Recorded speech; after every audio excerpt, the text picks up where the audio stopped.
This is Retro Sports Radio. Visit RetroSeasons.com for more sports history. The San Francisco Giants faced the New York Mets at Shea Stadium in New York for a Sunday afternoon game on August 29th, 1965. The Giants entered the game red hot, fighting the Dodgers and Reds for first place in the National League with a 70-56 record. The Mets, managed by Casey Stengel, were dismal as usual, in the basement of the National League with twice as many losses as wins. This recording is from the New York WHN radio broadcast, featuring announcers Ralph Kiner, Lindsey Nelson, and Bob Murphy.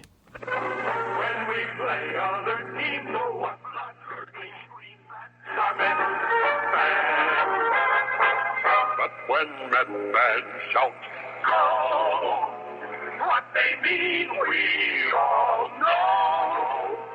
We've got no place to go but up. And short from Shea Stadium in Quincy, New York, it's the New York Mets playing the San Francisco Giants. Rheingold Beer brings you National League Baseball with the New York Mets. Rheingold, New York City's largest selling beer. And what a remarkable thing that is. In New York, a city of so many different people with different tastes, one beer has become the favorite, Rheingold Extra Dry. We don't know why so many people like our beer, but we must be doing something right. This game is also brought to you by Viceroy. Not too strong, not too light. Viceroy has got the filter for the taste that's right. And by the Shell Oil Company, makers of Super Shell, the gasoline for good mileage. Stop at the clean white pump for Super Shell. Oh, hello, everyone. This is Ralph Kiner, along with Lindsey Nelson and Bob Murphy from Shea Stadium. Actually, Lindsey Nelson is not right here with us in Shea Stadium. He is floating high in the air just above us in a Goodyear blimp. He'll be doing commentary about the ball game from right up there on television. This is the final game of the year between the San Francisco Giants and the New York Mets. The Mets have won the last game of this series, winning last night 3-0 behind the combined pitching of Galen Cisco and Al Jackson. They lost the first game as the Giants outslugged them by a score of 9-2. So this game, the rubber game of this series. Mets just off of one of the finest weeks in their history. In fact, their finest week, as they won 6 of the 8 games played throughout the week against the Cardinals, winning 2 on Sunday from the Cardinals, 3 out of 4 from the Dodgers, and 1 out of 2 from the Giants. This ball game all set to go on a beautiful day for baseball. Real bright sky and pleasant weather and a large crowd on hand for the final game of this series. Starting lineups, we'll see Ron Hunt for the New York Mets at second base. Batting in the second position, playing center field, Johnny Lewis. Batting third at first base, Ed Kranepool. In the cleanup spot and playing third base, Charlie Smith. Joe Christopher playing right field, batting fifth. Johnny Stevenson, the catcher, batting sixth. Ron Sabota in left field, batting seventh. And Roy McMillan at shortstop, batting eighth.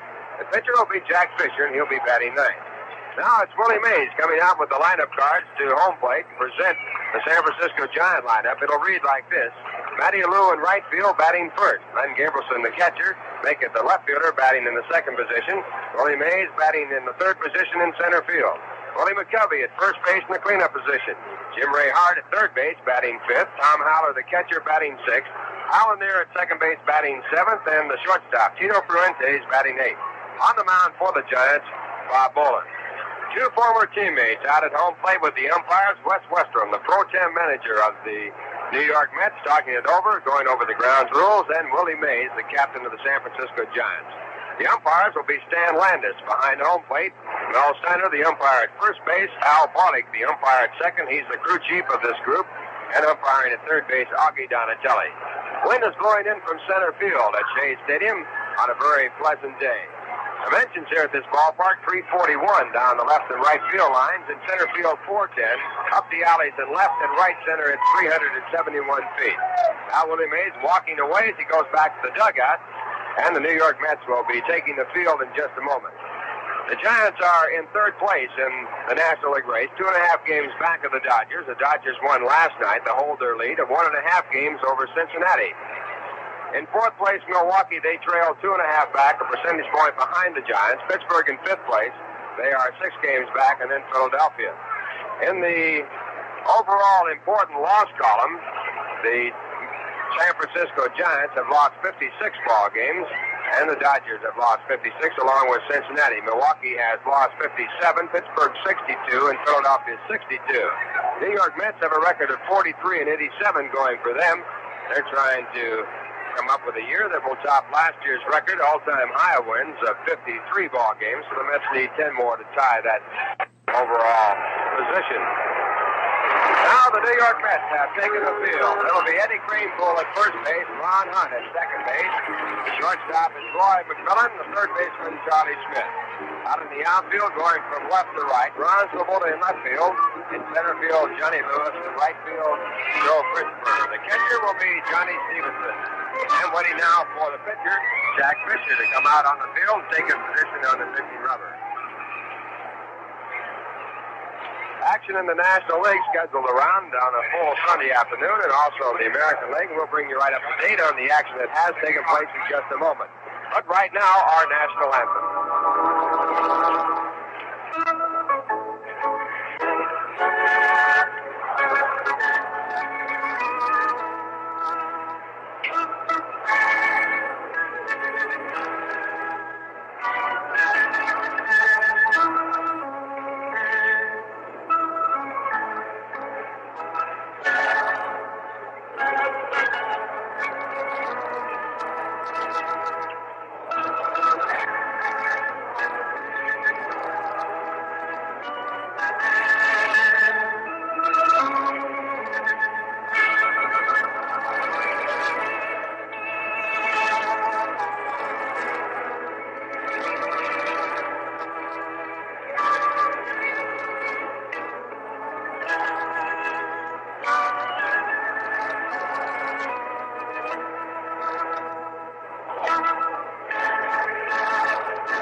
Played by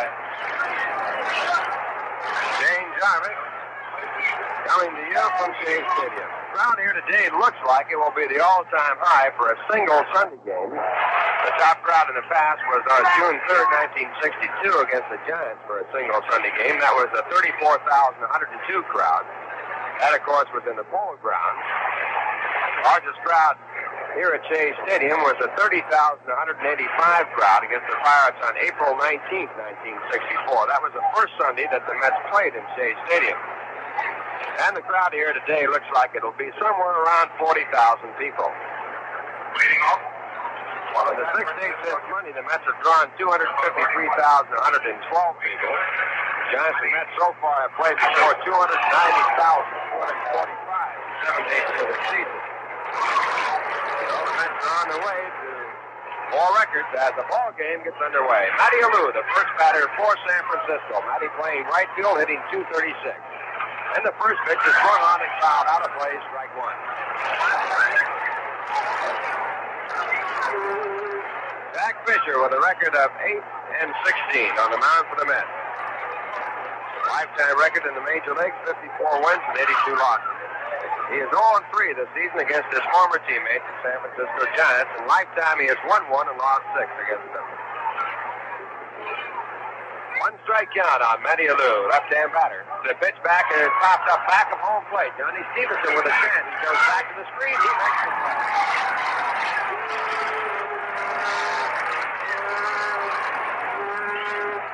So the Mets put one away, the first man of the ball game. And the batter coming up will be the left fielder, Len Gabrielson.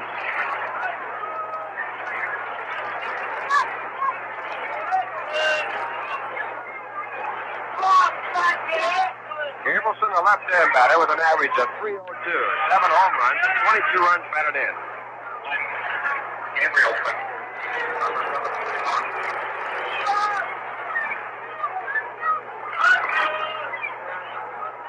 And the first pitch is low for ball one. 1 ball, no strikes. Gabrielson acquired from the Chicago Cubs. Big, strong left-hand batter. out of the University of Southern California. Change of pace, it's inside and low. Ball 2. 2 balls, no strikes.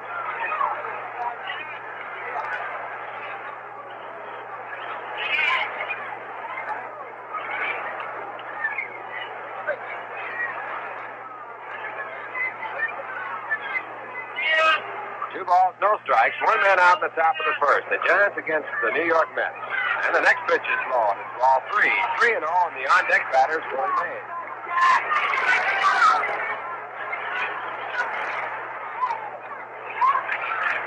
Standings on the message board right now showing the Dodgers in first place by a game and a half. Next pitch is inside, ball 4, and that block Abelson brings up Willie Mays.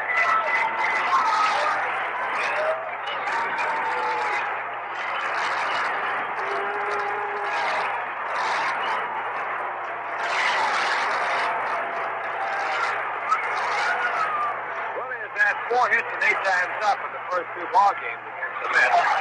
One of them a home run, which proved to be his 40th home run of the year. He leads the Major League. Going to first base. And Gableson picked off first base, and he went in and and was not more than about 4 steps off the bag, and Jack Fisher picked him right off the bag with a perfect throw. And that's a big one.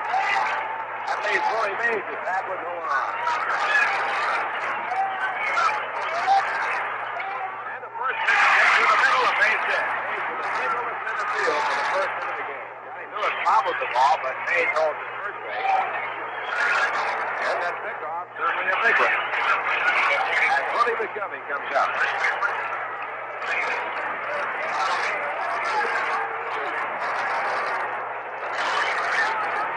Batting at 325 now with the base hit.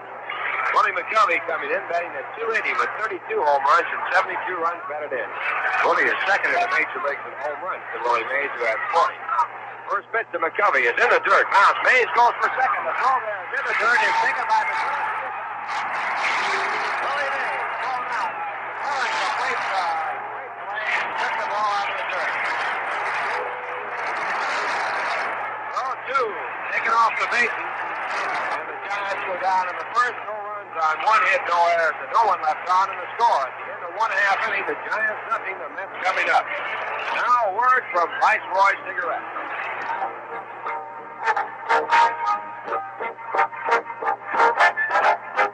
Which filter cigarette should you be enjoying today? Some brands taste too strong, as if they didn't even have a filter, and some taste too light. You know the kind. They never seem to satisfy your taste. But there is an answer, and here it is. Viceroy's got the taste that's right. Not too strong and not too light. The taste that's right. That's right. Viceroy. The fact is, Viceroy is specifically designed to taste the way you'd like a filter cigarette to taste. Not too strong, not too light. Viceroy's got the filter for the taste that's right. When you try them, you'll agree. Viceroy's got the taste that's right. Viceroy's got the taste that's right. Not too strong and not too light. The taste that's right. Bottom half the first inning. The first half inning put away, and the Mets coming up to bat for the first time off pitcher Bob Bolin. Bob is a right-hand pitcher with a record of 7-4.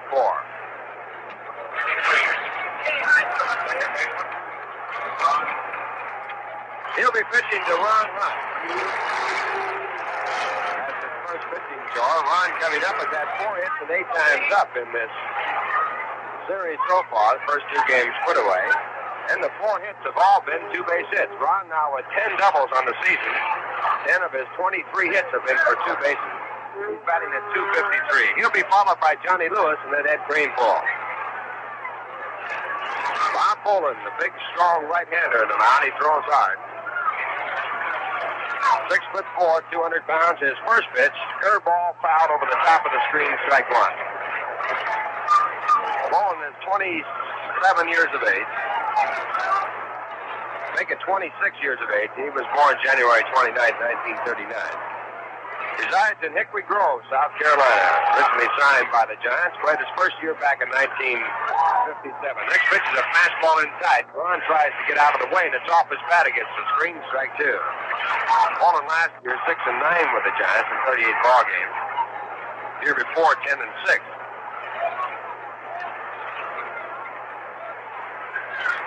This is his 35th appearance and only his 7th start. His pitch back is high, and it's 1 ball, 2 strikes.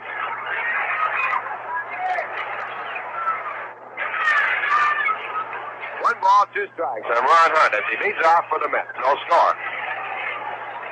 Final game of this 3-game series. Single game today. Next pitch is high and tight again. It's ball 2. Count evens out at 2-2.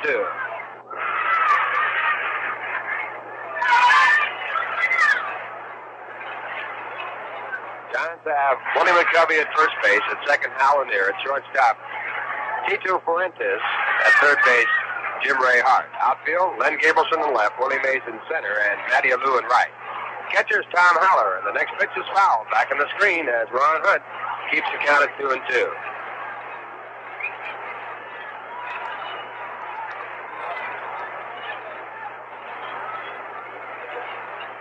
Mets will have the day off on Monday and take up again against Houston for 5 games. Pitch is high, a fastball up too high, and Ron Hunt has worked the count to 3 balls and 2 strikes. Ron has played in only 28 previous ball games this year. It's been a tough year for him. He was out twice with injuries, one time for almost 3 months with a shoulder separation. 3-2 pitch. Way inside, it hits him. A curveball. He goes to first base. Hit by a pitch ball. Ron, as he went down to first base, threw his bat at the ball, which rolled over by the first base side of the foul line. Just tossed his bat at it. If you notice anything about Ron, you notice that he does nothing to help the other club. If somebody happens to let a bat go out towards second base on a missed swing, he won't pick it up. He'll make the other club get it. He's all for one thing, and that's to win and do it completely on your own. That'll bring up Johnny Lewis. Johnny, a left-hand batter, hitting .248. He takes a called strike. John with 14 home runs and 39 runs batted in.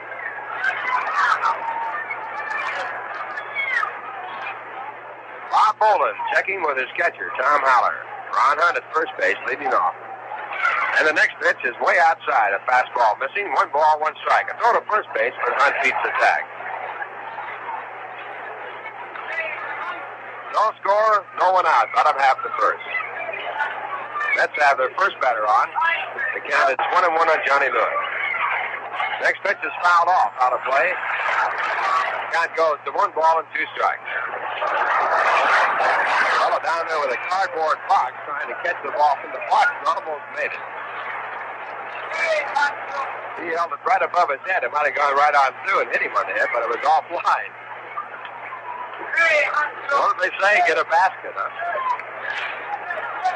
1 ball, 2 strikes. Pitch back to Lewis. A swung on a miss. Strike 3. So Bob Bolin gets his first strikeout, his first out in the ball game. That'll bring up Eddie Kranepool.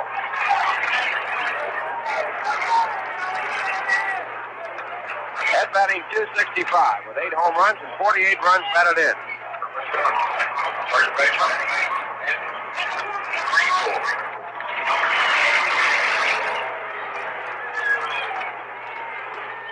Kranepool, a left-hand batter, and his first pitch is outside, way outside, a one-hand grab by Tom Haller. Now he walks it back to the mound. So a conference just a short one at the mound, and then Haller back behind home plate.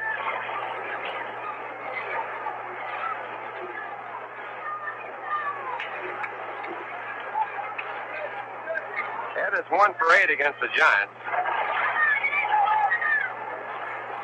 And his next pitch is swung on and missed. Strike 1. 1 ball, 1 strike. On the pitch, Ron Hunt made a bluff as though he might be going to second. Haller came out in throwing position, ready to make a throw. He just joined us. The Mets picked 2 off base in the first inning. Then Gableson picked off at first base, and Willie Mays was thrown out trying to go down to second base, and the ball had got away from the catcher. Now a pitch up and nothing on. No play at all. The count of 2 balls, 1 strike. 1 man out, bottom half the first. Bob Bolin pitching for the San Francisco Giants. His record 7-4.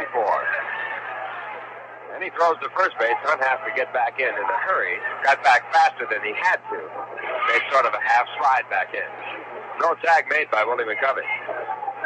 Hunt off again as Bolin sets up on top. And the next delivery just hit deep to right field. Matty Alou caught by the warning track. He tries to one-handed, misses the ball. Ron Hunt over to third base. Being held there as the throw comes in, and Eddie Greenpool goes to second. It scored a two-base hit on the play. Matty Alou miscuts the ball. And at the last minute tried to jump in one-handed. He was not back far enough. He had stopped. Had some more room to go back, but it goes as a two-base hit. So the Mets have their first hit. Runners at second and third, and Johnny Smith the batter. That two-base hit for Greenpool is 23rd. Club record is 28, held by Ron Hunt, who is on at third.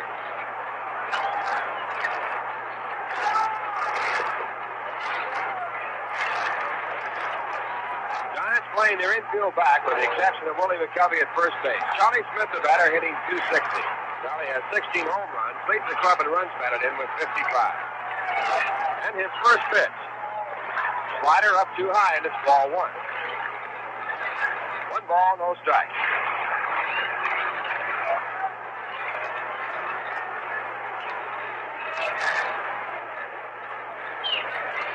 Ball, 1 strike.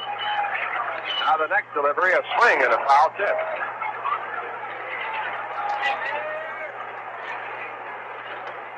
Fastball by Bolin inside. Charlie going for it, fouled it off. Ball dropped by the catcher, Tom Haller. 1-1 on Charlie Smith.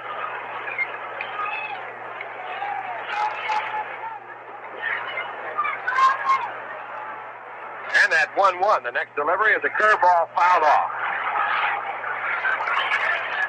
Bob Bolin has a count in his favor. 1 ball and 2 strikes. On deck batter for the Mets, Joe Christopher. Mets trying to break in here in the bottom half of the first. 1 away. They have runners at second and third.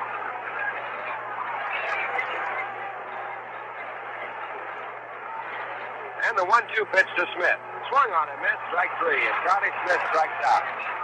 Giants picking up their second out, and that'll bring up Joe Christopher. 2 outs picked up by the Giants in this game have been both on strikeouts by Bob Bolin.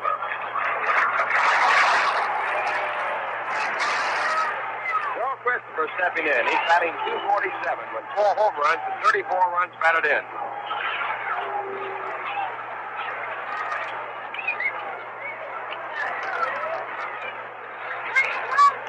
Joe, a right-hand batter. And his first pitch, a curveball on the outside corner, taken for a strike.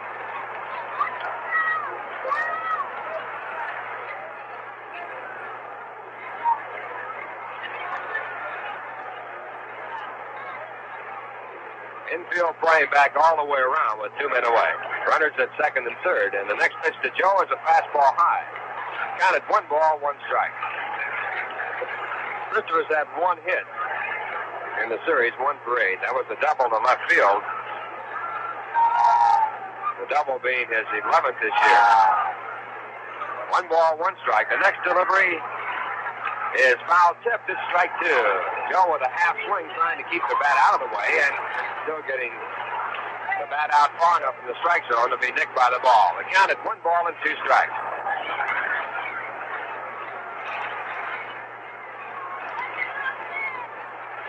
Bob Bolin checking with the catcher. He has the signs. Here's the pitch. It's inside for ball 2. Fastball missing way inside. 2 balls and 2 strikes. Christopher had to duck away on the pitch. 2-2 with runners at second and third. Ron Hunt was hit by a pitch ball on a 3-2 pitch as a leadoff batter after Johnny Lewis struck out. Ed Greenpool doubled off the glove of Matty Alou in right. The ball misplayed by Alou. Then Charlie Smith struck out. Now at 2-2, the pitch back to Joe Christopher is high for ball 3. Count at 3 balls and 2 strikes. The on-deck batter for the Mets is Johnny Stevenson, a left-hand batter.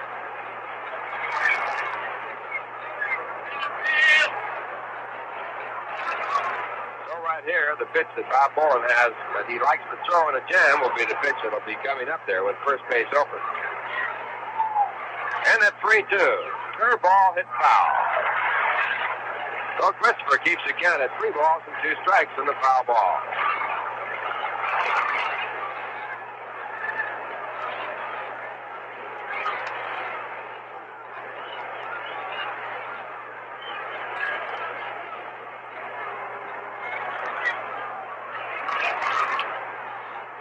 Ron Hunt at third base, moving up. Ed Craneful at second. And again a 3-2.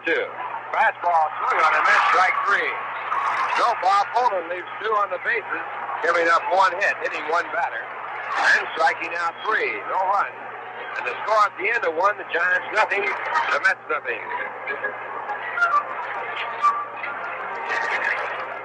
Well, this is the last appearance for the Giants in Shea Stadium. But the Mets still have plenty of baseball left to play. In fact, they'll be playing double duty on Tuesday night against the Houston Astros. It'll be a tri-night doubleheader starting at 6 p.m.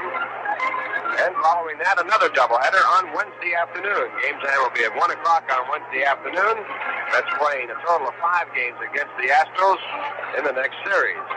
Final game will be Thursday afternoon on September 2nd, and that will close out the homestand as the Mets play 5 with Houston.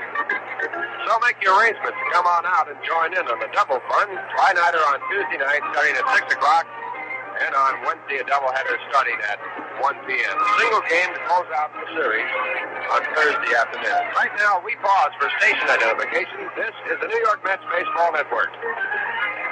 And this is your station for Mets baseball in the Northeast, WGY 810 on the Islands, Schenectady. The time is 2:28. Ralph Kiner, along with Bob Murphy and Lindsey Nelson from Shea Stadium. Actually, Lindsey is not here at Shea Stadium. He's flying above it. Reporting the ball game on television from a point high in the air. First man up will be Willie McCovey. He was left at home plate, but Willie Mays tried to go down to second base, and the ball had got away from Johnny Stevenson. And the first pitch is strike 1 on Willie McCovey. Willie batting for the first time officially in the ball game, has a .280 average. 32 home runs and 72 runs batted in. Curveball by Fisher is in. It breaks over on the outside corner. Strike 2.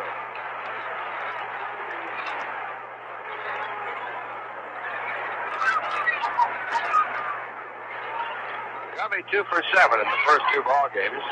Both of those hits were home runs. One of them off the scoreboard in right field. A tremendous drive. Change up hit down to first base foul. Ball kicked by Eddie Craneful as he comes over to pick it up. Count stays at strike 2.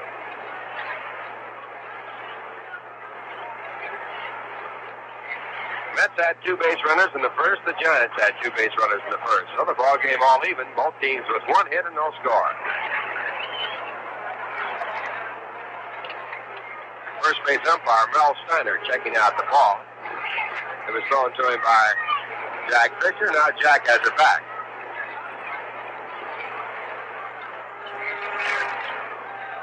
There's Lindsey right now, just floating by in the Goodyear Blitz. Now 2 strikes. The pitch back to McCovey is fouled off.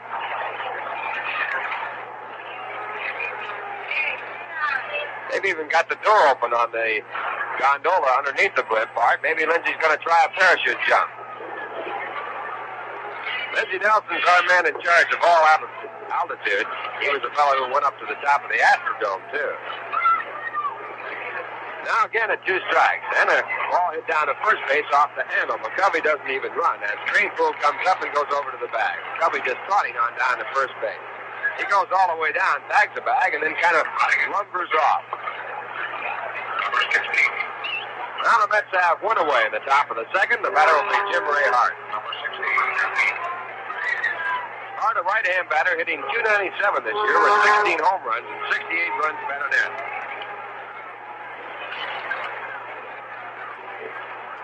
Hart last year in his freshman year had 31 home runs. Batted at .286. First pitch to him is inside. It's ball one.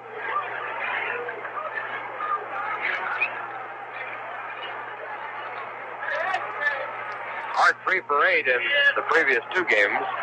One of them a long home run with 2 on. His pitch back is a slider over. It's 1 ball and 1 strike.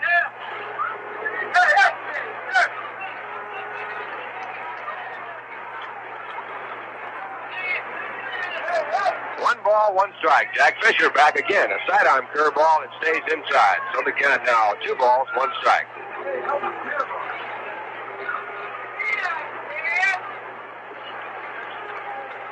Jack started his major league work with the Baltimore Orioles, went over to San Francisco, and then the Mets picked him up in a special draft, and he has done quite a job for the Mets.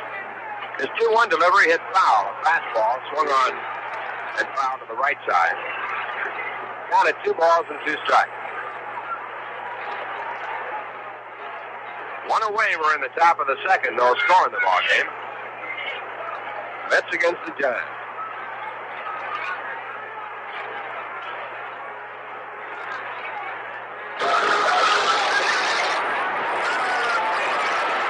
And the next delivery by Fisher is a fastball pushed out into right center field. The ball high in the air. Time for Lewis to get to it. He makes the catch. Good running play by Johnny Lewis. If you want to know whether the ball is live or not, that was a check swing. And the ball was caught about 365 feet away in right center field. He tried to hold up on the ball. That'll bring up the catcher, Tom Howler. Tom, a left-hand batter. His average at 244, 10 home runs and 34 runs batted in. He takes the first pitch. It's slow. The Rheingold Chug-A-Mug is a wide-mouthed glass mug that holds 12 ounces of beer, and it even feels right when you pick it up. They're just about the handiest thirst quenchers in town. You'll find special Chug-A-Mug displays in your area. Next pitch is popped up back at second. Roy McCullen calling for it, drives him down. Moving out now a little further into center field, and he makes the play. Every tire is aside in order, and the score at the end of 1.5 innings, the Mets nothing, the Giants nothing. You've been wondering what Swedish Americans sing after the smorgasbord. Listen to this.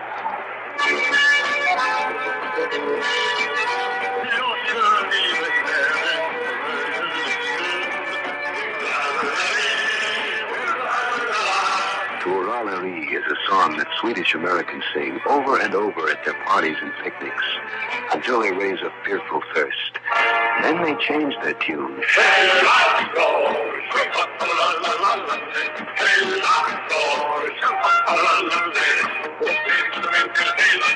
Elon Gore is a traditional Swedish drinking song, and often the beer they drink is Rheingold Extra Dry. In fact, in New York City, where there are more Swedes than in all of Husqvarna, more people drink Rheingold than any other beer. Why do Swedish Americans like Rheingold? We don't know, but we must be doing something right.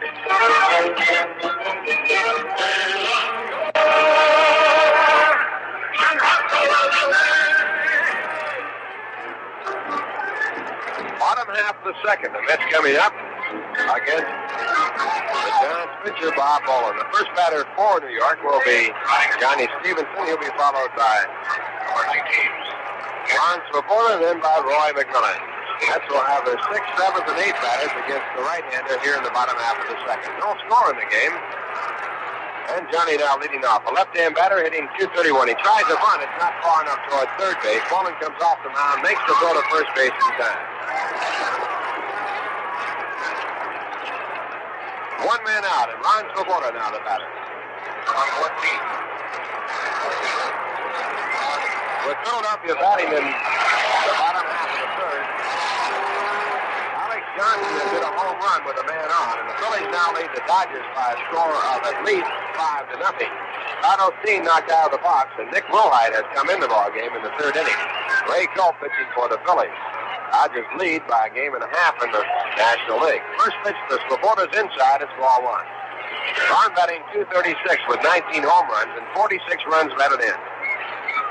Big, strong right-hand batter, and a curve back is outside. 2 balls, no strikes. At the end of one, Houston nothing, Pittsburgh nothing. Don Nottebart pitching against Bob Friend. Right here, no score with 1 out in the bottom half of the second. Bolin back, and the curveball is swung on. It's 2 balls and 1 strike. Chicago-Milwaukee, Bill Paul is pitching for the Cubs against Hank Fisher for the Braves. St. Louis and Cincinnati, Ray Sadecki pitching for the Cardinals against Sammy Ellis for the Reds.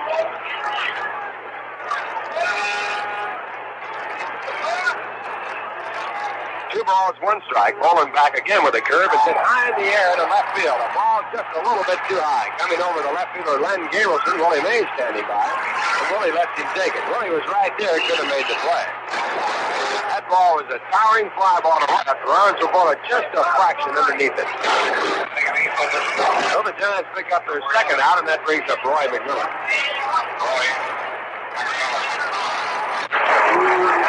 Roy with 2 hits and 6 times up in the series, batting at .251 now. 1 home run and 34 runs batted in.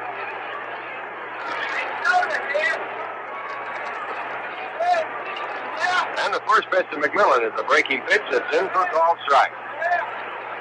Bolin is a sidearm right-hander, tough on right-hand batters. He wheels around, comes by way of Port Arthur, and he comes back with a fastball. It's fouled into the stand, strike 2.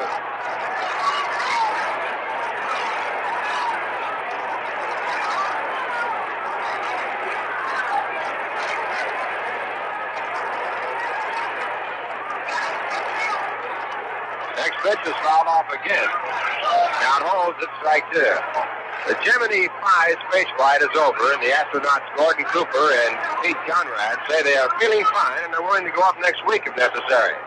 Doctors aboard the aircraft carrier Lake Champlain say that astronauts are in amazingly excellent condition and are perfectly happy. 2-strike pitch hit in the left field of base hit. Roy McMillan on a curveball coming up at first base with the Mets' second hit of the game. That'll bring up Jack Fisher. Continue with the Gemini report.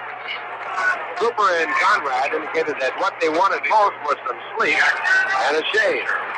Mission Director Christopher Kraft says he is fairly certain the Gemini 5 ran out of fuel just prior to splashdown. Kraft said in Houston, the gauge was reading below 0 at the time. Sounds like the way we all drive our cars. Next pitch back is outside a fastball for ball 1.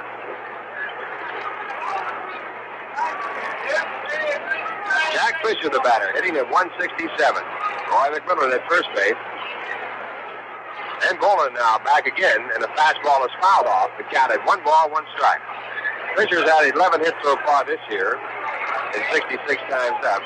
2 of the hits have been 2 base hits. He has driven in 2 runs.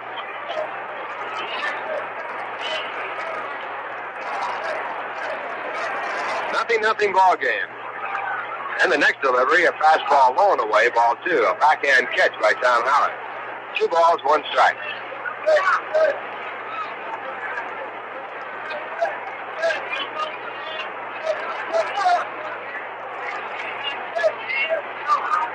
Bolin again. And the curve is inside. It's 3 balls and 1 strike. And Jack Fisher with Ron Hunt on deck.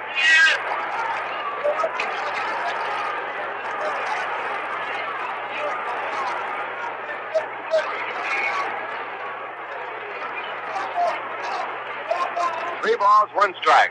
Bolin back to Fisher. And a swing at a fastball. Strike 2. That fills it out, and Roy McMillan at first base will be going on the next pitch. 3-2 with 2 away in the bottom half of the second. No score. McMillan runs, and the 3-2 pitch is high for ball 4. So Roy eases up going into second base, and Jack Fisher walks to first. That is the first walk issued by Bob Bolin. He did put Ron Hunt on when he hit him with a 3-2 pitch his first time up. Ron batting at .253. And batting with runners at first and second base.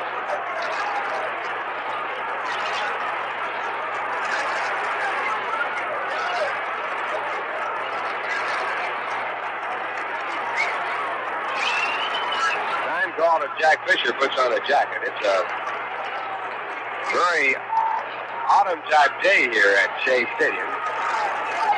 Temperature is right around 70 degrees. Right now the sun has been blotted out. A little bit overcast. A swing at the first pitch by Ron Hunt on the slider. It's strike 1.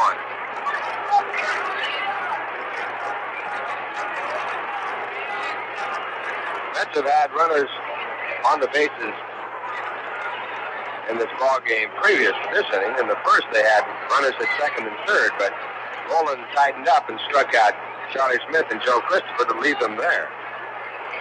In that inning, he also struck out Johnny Lewis, so he struck out the side in the first. Bobby Wine has hit a home run in the third for the Phillies, so they have scored at least 4 runs in the third, and they lead by at least 7-0 over the Dodgers. Next pitch is a curve on the inside corner, strike 2. Ron Hunt thought the pitch was inside. Ron Osteen knocked out of the box. Nick Wilhite now pitching for the Dodgers. Home run coming off Wilhite. And the 2-strike delivery, high-side fastball. 1 ball, 2 strikes. Ron ducking away.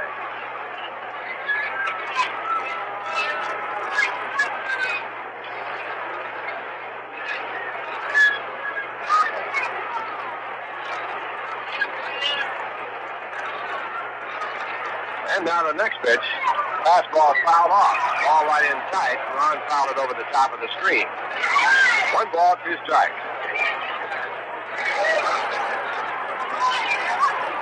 Roy McMillan back to second base. Jack Fisher on at first. No score in the game. 2 men away in the bottom half of the second.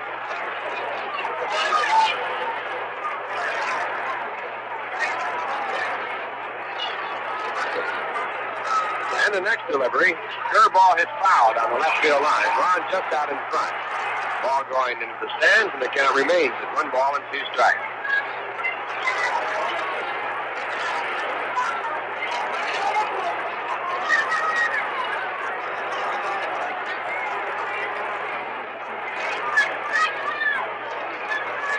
Although the Giants have a powerful looking ball club with such names as Willie Mays, and he is powerful, they have done a lot of their winning on their fine pitching. Now the next pitch is a curveball inside, 2 balls and 2 strikes. With Willie Mays, Willie McCovey, Jim Ray Hart, and Gambleson, the Giants present a very formidable crew with the bat, but they don't score a lot of runs, and when they do score runs, they score them in clusters. And it's been good pitching that has held them in tight in this race. 2-2 pitch is hit foul again. This one off the end of the bat, and Ron Hunt stays alive. The ball is caught as it went into the stand by one of the spectators.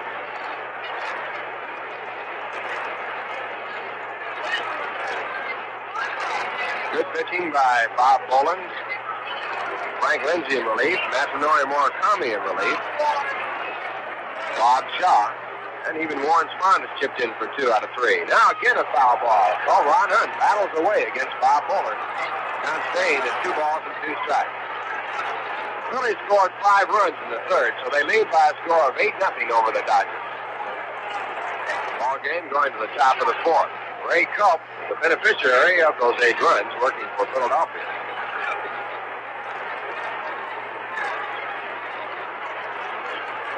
Two balls, 2 strikes. Bolin will try again. His next delivery. Fastball swung on and missed, strike 3. So Bolin gets his 4th strikeout. And it came in the clutch against Ron Hunt. In the inning, no runs. 1 hit, no errors, and a walk. 2 men left. And the score at the end of 2. The Mets nothing, the Giants nothing.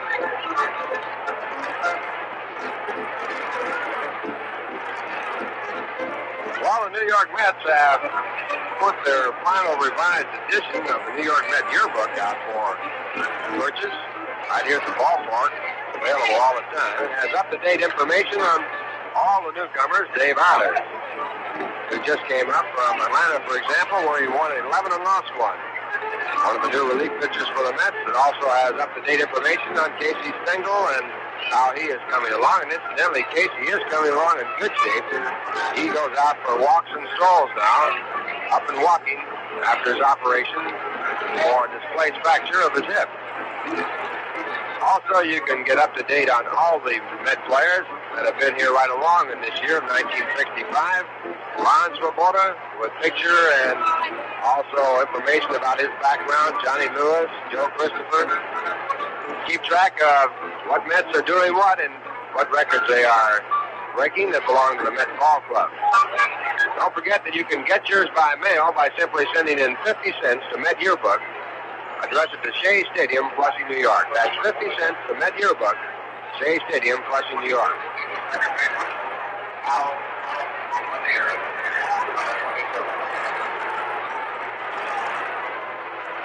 Now the Giants coming up in the top of the third. No score in the ball game, and the first man up will be Hal Lanier. Now batting for the first time. A right-hand batter hitting at 233. And Fisher with his first pitch is popped down the right field line. Ron Hunt has a long run. Is he going to get good? He can't make it. The ball drops in. Here goes into second base and holds there. Little pop double down the right field line. It dropped right near the line and back of Eddie Greenpool, who was going out, in front of Joe Christopher, who was coming in, and also just beyond the reach of Ron Hunt as he came from his second base position. Ron went about 120 feet trying to get to the ball. So the Giants have a base runner at second base for the first time in the ball game, with no one out in the top of the third, and the batter coming up is the shortstop, Tito Fuentes.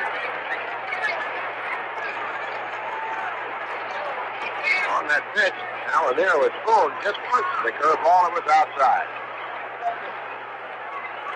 Fuentes has no home runs and no runs batted in. He's batting 175, a right-hand batter, and he fouls the first pitch, strike one.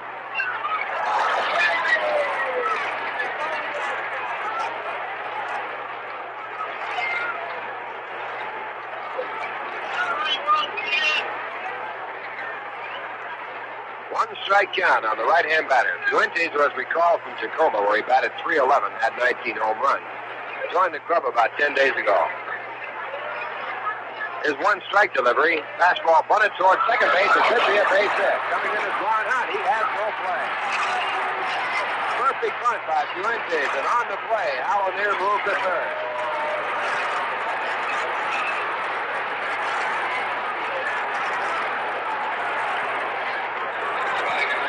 Base hit for Fuentes, his 8th base hit in the major leagues, and 41 times up.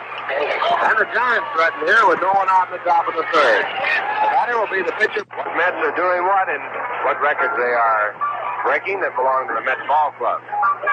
Don't forget that you can get yours by mail by simply sending in 50 cents to Met Yearbook. Address it to Shea Stadium, Flushing, New York. That's 50 cents to Met Yearbook, Shea Stadium, Flushing, New York. Hal Lanier, number 22. Now the Giants coming up in the top of the third. No score in the ball game, and the first man up will be Hal Lanier. Now batting for the first time. A right-hand batter hitting at 233. And Fisher with his first pitch is popped down the right field line. Ron Hunt has a long run. Is he going to get good? He can't make it. The ball drops in. Lanier goes into second base and holds there. Little pop double down the right field line. It dropped right near the line, and back of Eddie Greenpool, who was going out, in front of Joe Christopher, who was coming in, and also just beyond the reach of Ron Hunt as he came from his second base position. Ron went about 120 feet trying to get to the ball. So the Giants have a base runner at second base for the first time in the ball game, with no one out in the top of the third, and the batter coming up is the shortstop, Tito Fuentes. On that pitch, Hal Lanier was fooled just once. The curveball was outside. Fuentes has no home runs and no runs batted in. He's batting 175, a right-hand batter, and he fouls the first pitch, strike one.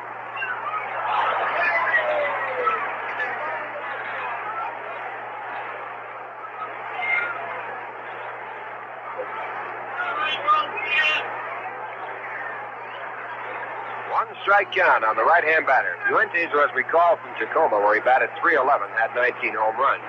Joined the club about 10 days ago. His one strike delivery. Fastball bunted towards second base. It could be a base hit. Coming in is Ron Hunt. He has no play.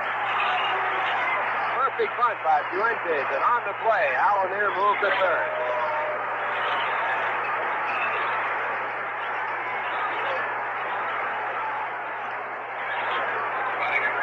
Base hit for Fuentes, his 8th base hit in the major leagues, and 41 times up. And the Giants threaten here with no one out in the top of the third. The batter will be the pitcher, Bob Bolin. Bolin has 4 hits and 32 times up. He's batting 125.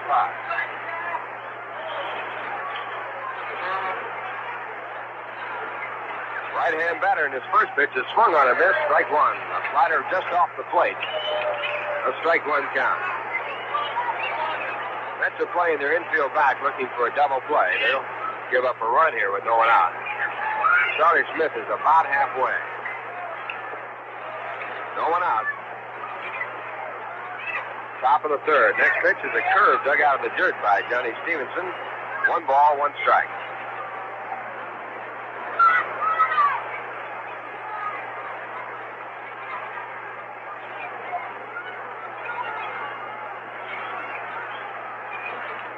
One ball, 1 strike. The next delivery swung on it, missed. Strike 2. A throw to first base, but Fuentes is back with no tag. Tito Fuentes at first base got his first hit of the series with that bunt. It was a perfect bunt, just like the book has laid it out. Ball pushed by the pitcher just hard enough, and Ron Hunt couldn't make a play. Now the 1-2 delivery. Curveball fouled back in the screen. So the count holds at 1 ball and 2 strikes. On deck batter is Matty Alou.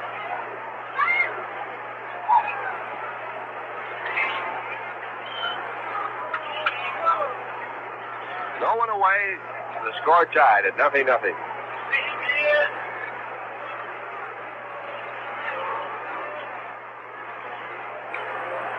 Pitcher set to work. A look at first base. His next pitch is hit right to the middle. A base hit. Fuentes going over to third base. Johnny Lewis throws the ball into second base, and on the play, the Giants score the first run of the ball game as Al Lanier scored from third.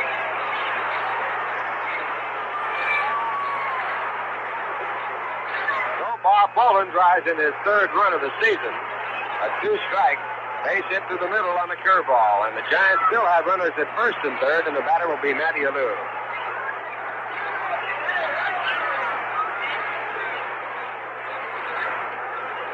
Matty fouled out his first time up.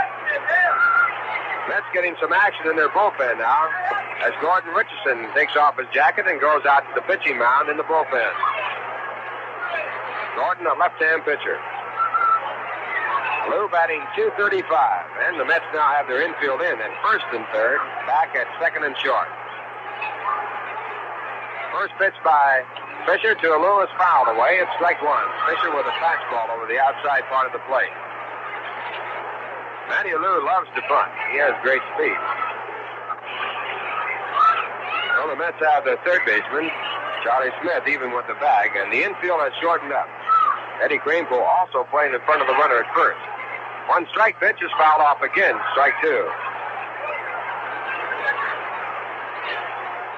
2-strike count. The Giants lead 1-0, scoring a run here in the top of the third, no one away.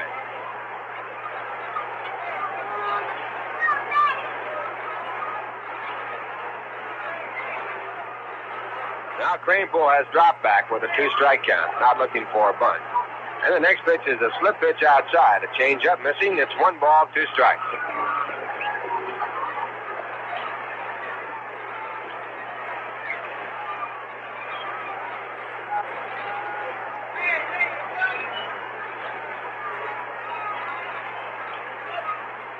Lou with 2 home runs and 18 runs batted in. And Fisher back to him with a curve that's hit down the line in foul territory. Kranepool back by the stand, and he can't get to it. He stumbles over the tarp down in right field, but he's not hurt.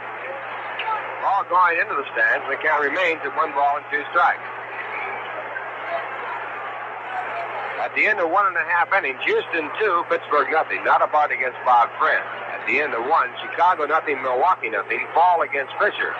At the end of 1/2 inning, St. Louis nothing. The Reds coming up.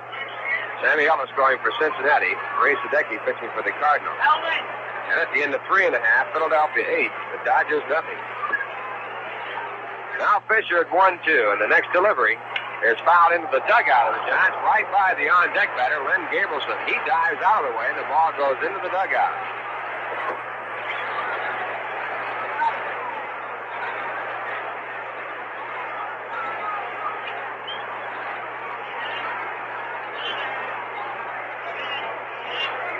Attention focused in the dugout right from our point. We can't see exactly if it hit anyone, but from the way the crowd gathered around, it looks like it might have hit Jesus Alou, who is now getting up and walking away. Not seriously. Either that or Orlando Cepeda. Next pitch is outside, and the count now 2 balls and 2 strikes. Cepeda walking up to the front part of the dugout, talking with the home plate umpire and also with some of the Mets players, indicating that hit the ball out to the field. 2 balls, 2 strikes. And the pitch outside, and that fills it. That's 3-2. 3-2 with runners at first and third. No one away. We're in the top of the third. The Giants lead 1-0.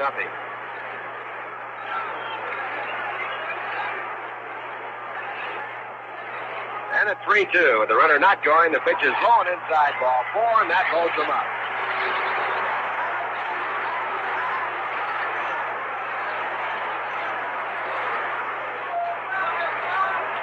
Bases are loaded on the second walk issued by Jack Fisher. And the batter coming up is Len Gabrielson. Len, a left-hand batter, walked his first time up in 4 pitches ahead of Willie Mays. Gabrielson batting at 3-0-2. Now throwing along with Gordon Richardson, a left-hander, is Bob Moorhead, a right-hander. Out in the bullpen for the Mets. The first pitch to Gabrielson is swung on and missed, strike 1. Gabrielson going for a high fastball. Pitch above the letters, and Fisher picking up a strike. Gabrielson batting with 7 home runs and 22 runs batted in. He's had 1 hit in the series against the Mets. That was a home run.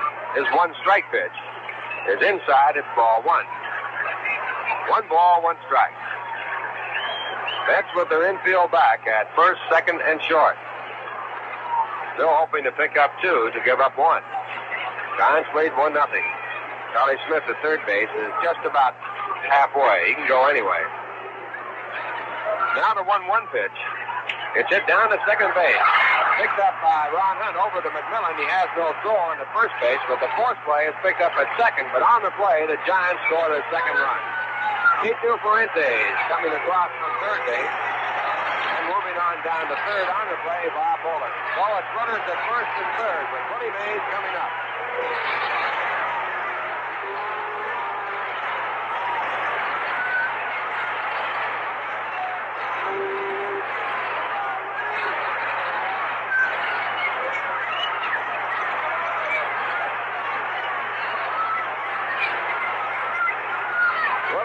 The batter. And his first pitch is inside a fastball. Willie started to swing and then spun around, but held the bat back, and it's ball 1. Mays all geared up. He's got 40 home runs and 86 runs batted in. He's batting .325. He has been on a terror streak here in this month, having hit 16 home runs so far.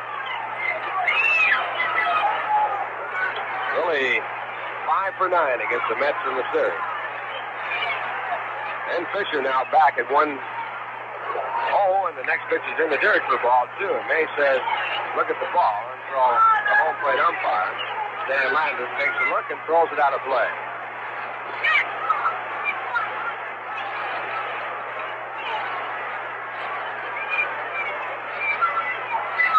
Two balls, no strikes on Willie Mays.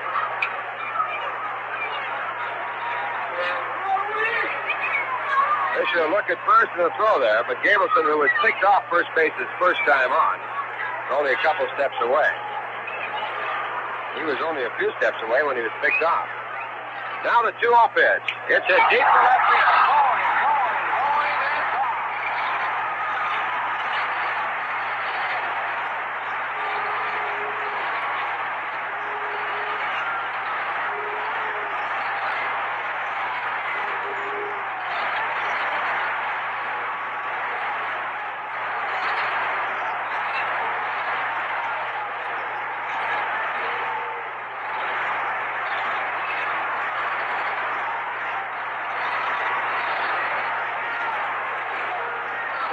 Mays writes a new record book in the National League. He has just hit his 17th home run in the month of August, and that is an all-time record in the National League. Well, it had to happen. There's no doubt about that. But Willie is hot. He's the hottest man in baseball, and certainly a Hall of Famer, one of the greatest players that ever lived. That home run is 494. It puts him ahead of Lou Gehrig in the home run derby. And it also knocked out Jack Fisher. High changeup. perfect pitch for Mays to hit. It's all over the left center field fence. And the Giants lead by a score of 5-0 on a 3-run home run. Willie Mays, his 41st home run this year. He leads the major leagues.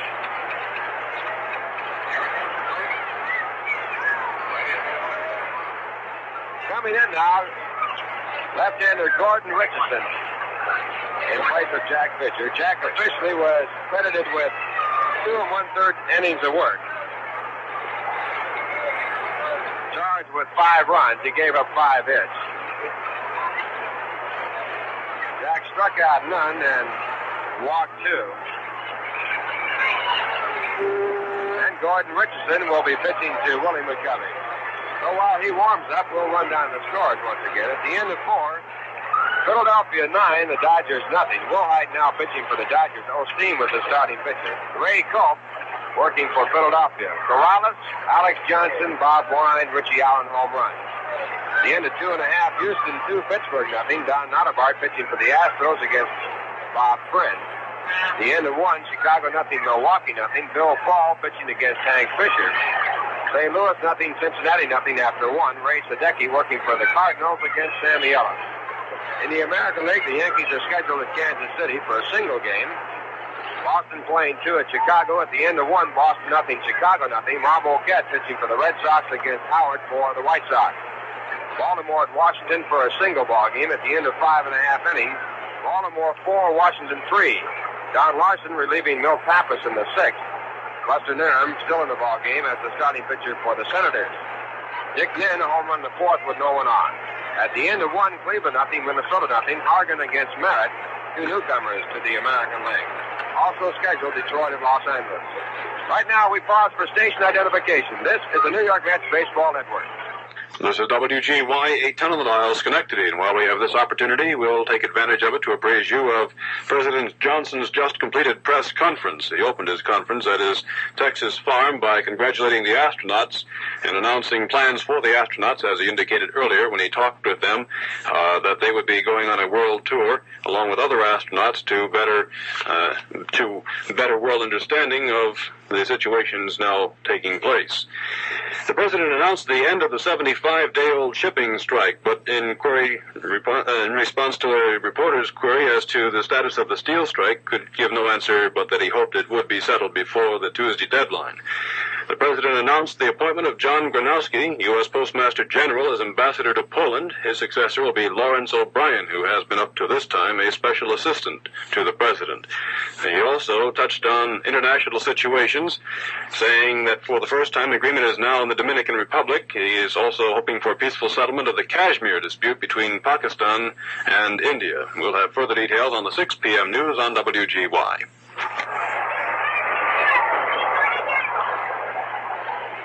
One ball, 2 strikes. Richardson, a left-hand pitcher, taking the signs from Johnny Stevenson. And his next pitch is fouled over the screen. So the count will hold at 1-2.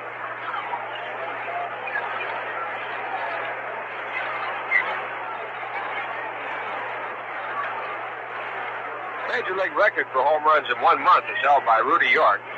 Only one other batter has hit more than 16 in 1 month, along with Willie Mays. Babe Ruth, who hit 17.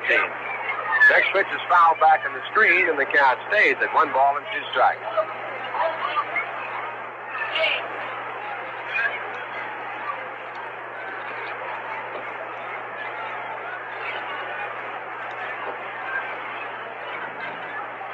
One ball, 2 strikes. And the next delivery is swung on and missed, strike 3. Actually, a foul tip that was held on to by Gordon Richardson. The indication by the umpire, the ball was a foul tip. So Richardson strikes out his first man.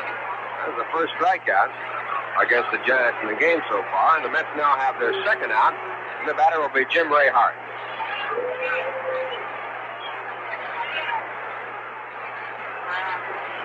Jim flied out to center field his first time up. He's batting at .296, a right-hand batter. And he takes the first pitch for a called strike. Hart has hit 16 home runs this year and driven in 68. Giants lead 5-0, scoring 5 runs here in the third. Richardson, 26 years of age. 6 foot tall, 185. Hard throwing left-hander. Last year won 4, lost 2 for St. Drive deep to right field. Back on the warning track is Joe Christopher. He is there, and he makes the catch. That retires the try, but in the inning, the Giants score 5 runs on 4 base hits. There were no errors and no one left on. And the score at the end of 2.5 innings, the Giants 5, the Mets nothing.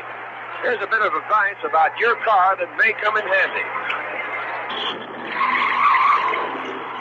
There goes a driver who doesn't care much about money.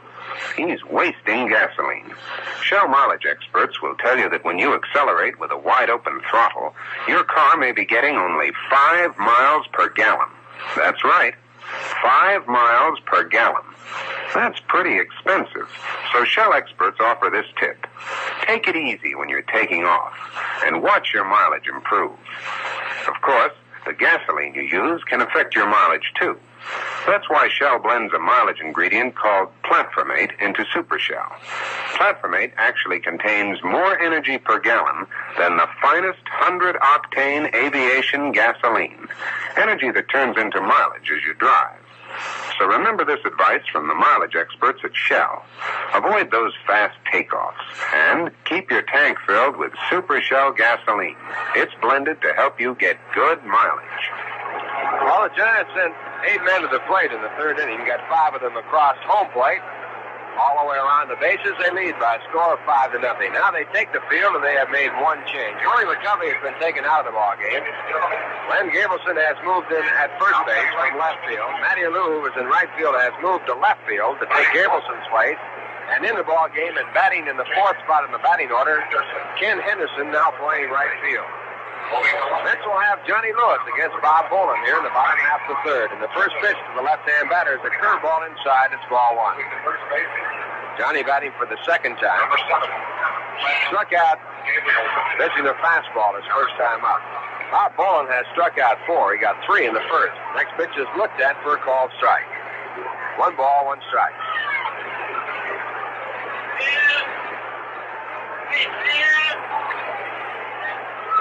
And the 1-1 delivery popped up. The second baseman, Hal Lanier, going back. The right fielder, Ken Henderson, and Willie Mays off the conversion. Henderson calls, and Mays lets him take it. Now the Mets will have Eddie Creampool coming up. Eddie doubled off the glove of Matty Alou in right field his first time up. Ball was misplayed by Alou and went for a 2-base hit. Mets had runners at 2nd and 3rd in the 1st with 1 man away. They were left there when Smith and Christopher struck out.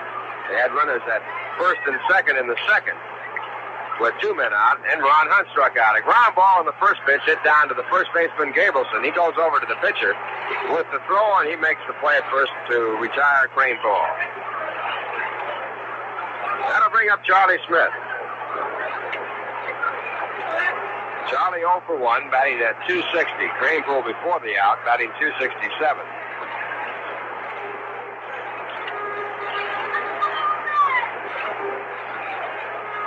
Giants 5, the Mets nothing, 2 men out, bottom half of the 3rd.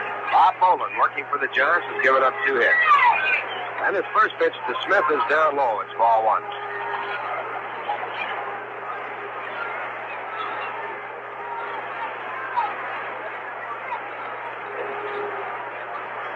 The 1-0 delivery, and a curveball is bounced toward 3rd. On through in the left field. Ball bouncing by the glove of Jim Ray Hart.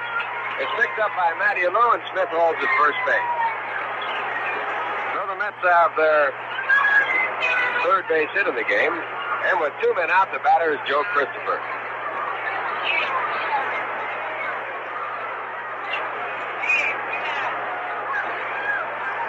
Joe struck out his first time up, batting at 246. Joe has hit 4 home runs, driven in 34. Giants lead by 5, scoring 5 in the 3rd. And the first pitch is called a strike, right around the knees, strike 1. Mets are playing their 130th ball game. After this homestand, they have only 11 more dates at home. 1 strike pitch is swung on and missed, strike 2. 10 ends after 5 games with Houston, 2 on Tuesday night, 2 on Wednesday afternoon, and 1 on Thursday afternoon. Now 2 strikes. A fastball in tight. 1 ball, 2 strikes.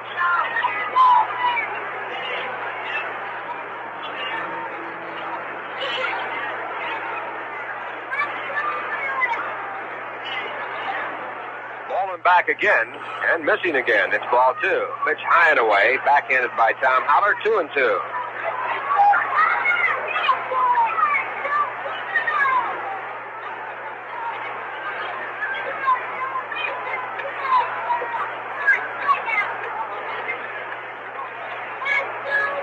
Smith at first base with a short lead. The next pitch line to left field. Down the line, it'll go for a base hit and go for extra bases. Charlie Smith going over to third base, being held there. Alou has a strong arm, throws it all the way in.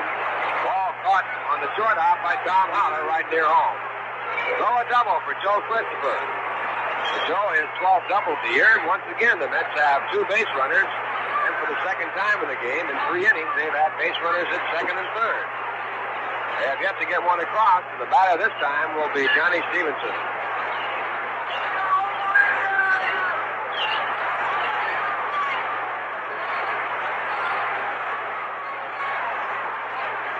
Tom Holler talking it over with Bob Bolin on the mound, now back behind home plate. Getting set to send the signs out as they get ready for Johnny Stevenson. Johnny batting .227. Tried to bunt his way on his first time up and bunted the first pitch right back to the pitcher. Bob Bolin puts the ball in play and they throw it to first base, hoping to pick up an out, as the Giants claim Joe Christopher missed first, but the indication being that Joe touched it, as Mel Steiner indicates the safe sign that he touched the bag.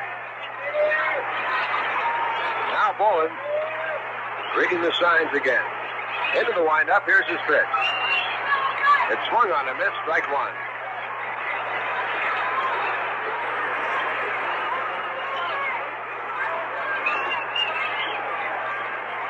Masanori Murakami warming up in the bullpen for the Giants. The Mets threatening here with runners at second and third. The Giants lead 5-0. 1 strike delivery, swung on a miss, strike 2. Bob Bolin, in a similar jam in the first, struck out 2. Had runners at first and second and struck out 1. Pitching himself out of 2 jams with strikeouts. His 2-strike delivery. Fastball swung on a miss, strike 3. So Bolin reaches back and leaves 2 on, striking out Johnny Stevenson. That strikeout is 5th in the ball game, and all the strikeouts coming with runners on base. No runs, 2 hits, no errors, 2 left. And the score at the end of 3, the Giants 5, the Mets nothing. Now you're going to hear a terribly sad song about a man who's unlucky in love, but lucky in beer.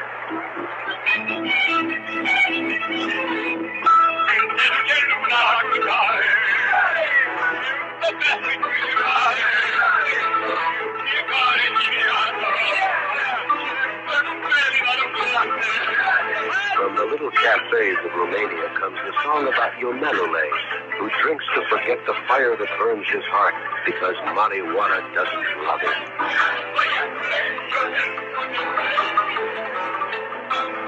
Even if you're not on fire like poor Ionelule, you can work up a passionate Romanian thirst with spicy salamale, and then you'll very likely call for a Rheingold. It's a fact that in New York City, where there are more Romanians than in Bailești, more people drink Rheingold Extra Dry than any other beer. How come? Maybe you can find out at your local pizza. But we must be doing something right.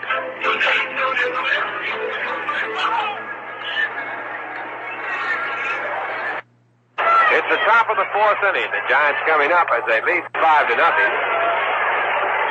And the first man up will be Tom Holler. On the mound for the Mets in relief of Jack Fisher, who was knocked out. In the top of the 3rd is Gordon Richardson.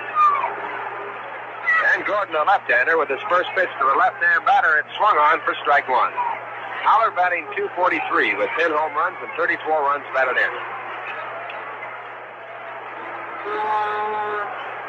Richardson pitching to his 3rd man since coming in the game. He got his first 2, and he misses low and away. It's ball 1. 1 ball, 1 strike.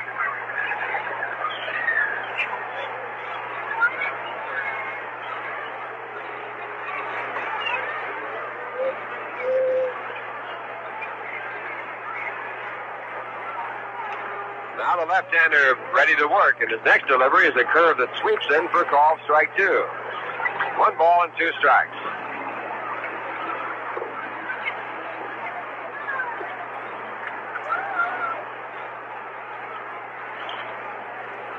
Haller will be followed by Hal Lanier and Tito Fuentes. And he checks on a swing. It's in time, and the curve breaks too low, and it's 2 balls and 2 strikes.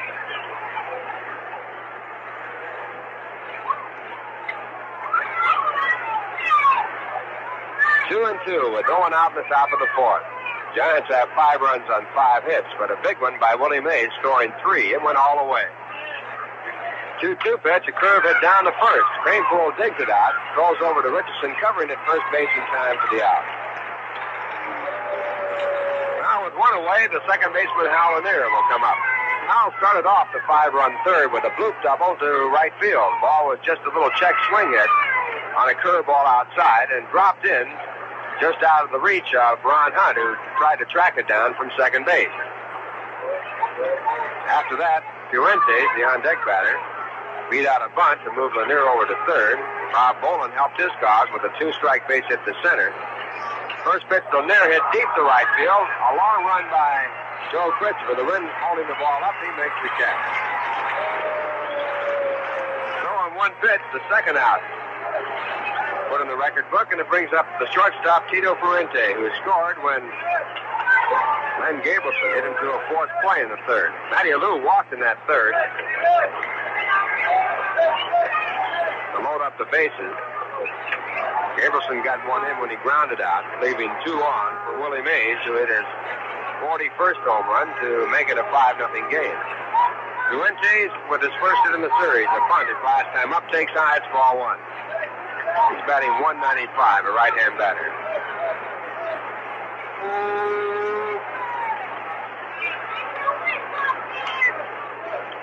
And Richardson with the sign and back again. And a swing and a miss, strike 1.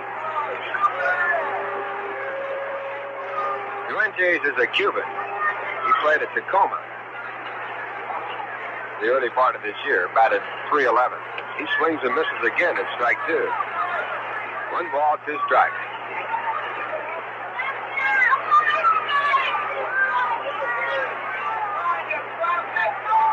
And Richardson at 1-2. And the pitch is swung on and missed, strike 3. So Gordon takes the side away in order, picking up his second strikeout since coming in the game.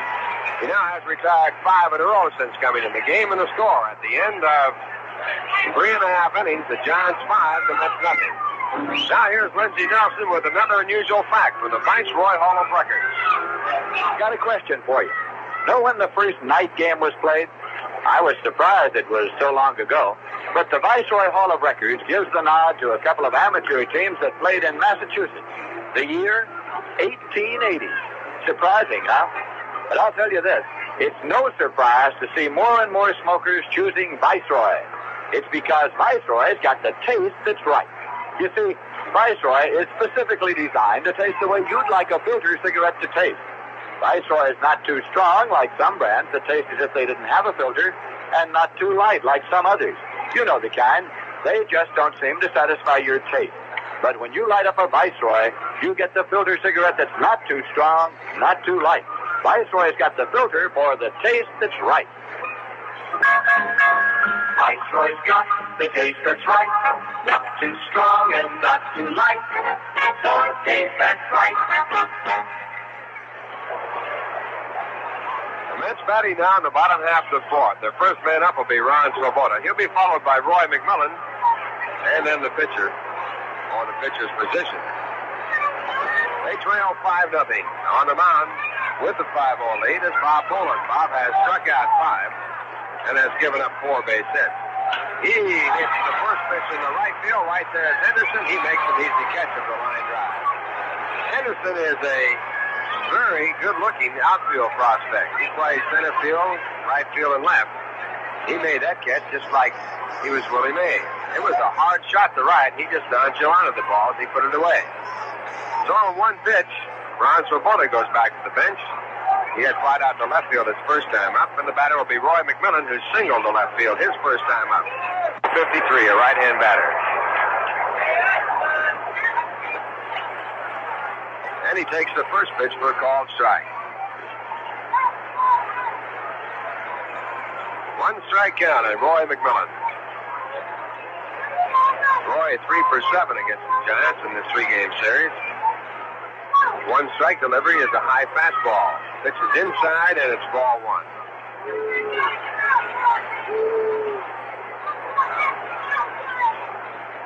All the scoring in the game coming in the top of the third. The Giants scoring 5 as they sent 8 up. All 5 runs charged to Jack Fisher, the starting pitcher. 1-1 pitch, a slider outside and low, and it's ball 2. 2 balls, 1 strike.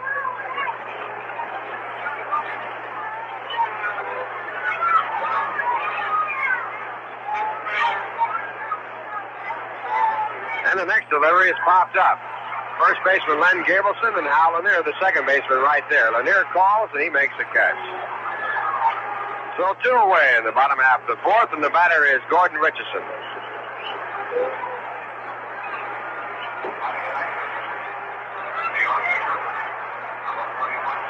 Gordon is 0 for 4. He bats from the right-hand side. Has pretty good swing.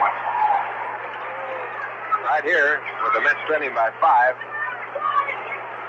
Wes Westrom not wanting to use up any more pitching as he has 5 games coming up against Houston. We'll be telling you about that in a minute. First pitch is a called strike for strike 1. 5 games in 3 days. On top of that, Richardson has looked good. He has retired all 5 that he has faced. He takes high now, and it's 1 ball, 1 strike.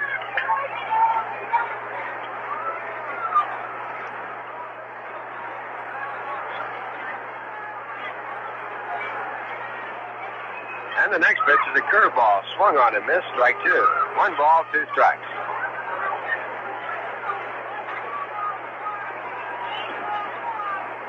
And Bolin back again. And the fastball is in. Strike 3. So Bob Bolin strikes out his 6th man in the ball game, retiring the side in order. And the score at the end of 4, the Giants 5, the Mets nothing. As we were mentioning, Wes Westrom has 5 games coming up starting Tuesday with a twilight doubleheader against the Houston Astros. They also play a doubleheader on Wednesday. That's an afternoon game starting at 1 o'clock. The twilighter starts at 6. Then Thursday, the Mets close out the homestand with a 2 o'clock day game against the Astros. Scheduled pitchers for the Tuesday night game, Robin Roberts, now back in the National League. He has had quite a start in the National League in his second childhood, so to speak. Won his first 2 games on 4-hit shutouts. And along with Robin Roberts, it'll be Bob Bruce. So the Astros will have 2 right-handers. The Mets will counter with 2 left-handers, Tug McGraw and Larry Miller. Tug off of 2 big wins over the St. Louis Cardinals and the Dodgers. Tug defeating Sandy Koufax his last time out, and that's no chore that you can toss off lightly. So we're looking forward to 5 with the Astros starting Tuesday night. Hope you can be with us out here at Shea Stadium. If not, the games will be on radio and television. In the National League, at the end of 5.5 innings, Philadelphia leading the Dodgers by a score of 9-1. The Dodgers finally scored in the top of the 6th on a home run by Willie Davis. Rawhide still pitching for the Dodgers in place of Claude Osteen, the starting pitcher. Ray Culp going so far all the way for the Phillies. Corrales, Alex Johnson, Bob Wine, Richie Allen, and Willie Davis home runs in the game. Right here, it's a 5-0 game with Bob Bolin, the batter, against Gordon Richardson. Bob, a right-hand batter, and he takes the first pitch. It's strike 1. Bolin helped his cause in the 5-run third when he singled on a 2-strike count into center field off Jack Fisher to keep the rally going. It drove in the first run of the game. Bolin now with 3 runs batted in, hitting 152. He takes low, and it's 1 ball, 1 strike.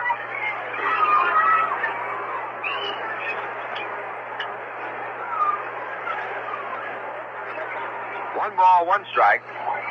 And the next delivery is hit in the air to shallow right center field. Joe Christopher coming over. Johnny Lewis also there. And Johnny cuts across to make the catch. So they get Bob Bolin for the first out in the top of the 5th. And with the Giants leading 5-0, the leadoff batter, Matty Alou, will be coming up. At the end of 7, a tie game. Baltimore 4, Washington 4. Larson pitching for the Orioles. Buster Nerem for the Senators. The end of 3, Minnesota 1, Cleveland nothing. Oregon against Merritt. And also scheduled for the Yankees at Kansas City, Detroit at Los Angeles. Matty Alou now, the batter. He tries to bunt. It's in the air. And Cranebull will get to it, and he makes the catch in foul territory. So Alou is disposed of on a bunt try, and now the Mets have their second out in the top of the 5th, and the batter will be Len Gabelson.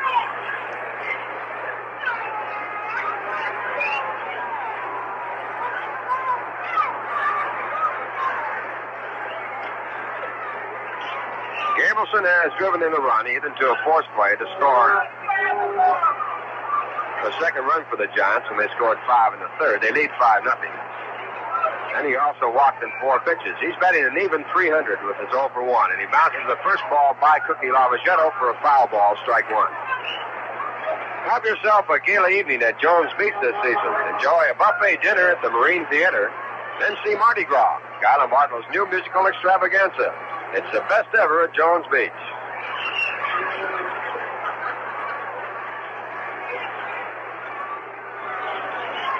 One strike count on the left-hand batter, and he takes inside corner for a called strike 2. Gabelson jumping away, thinking the pitch was inside. Still thinks it's inside as he talks back to the umpire, Stan Landis. Gabelson stands right on top of the plate. He's no more than a foot away.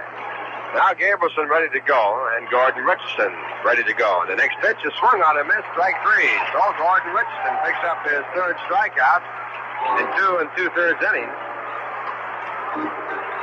And he now has retired 8 in a row since coming in the ball game, and the score at the end of 4 1/2, the Giants 5, the Mets nothing.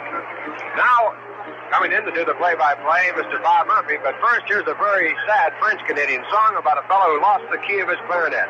Listen. J'ai perdu le dos de ma clarinette. J'ai perdu le dos de ma clarinette. Ah, si papa, il avait ça, J'ai perdu le dos de ma clarinette is a song with the kind of humor French Canadians love. But one song leads to another, and the thirst that follows is no laughing matter. Oh, petit coup, c'est agréable. Oh, petit coup, c'est doux.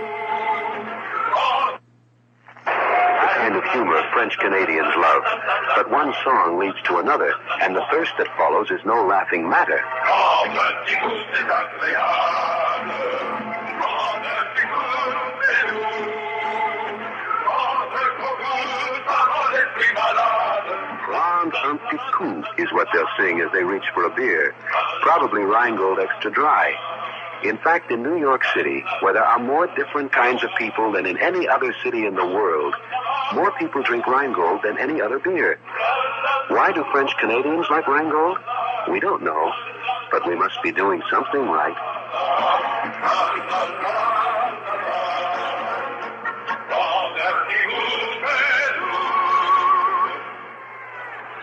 De ma clarinette, j'ai perdu le dos de ma clarinette.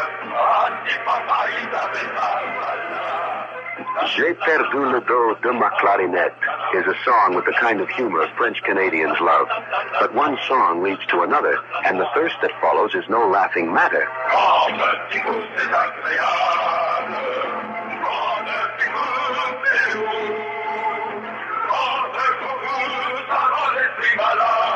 Prendre un petit coup is what they'll sing as they reach for a beer, probably Rheingold Extra Dry. In fact, in New York City, where there are more different kinds of people than in any other city in the world, more people drink Rheingold than any other beer. Why do French Canadians like Rheingold? We don't know, but we must be doing something right.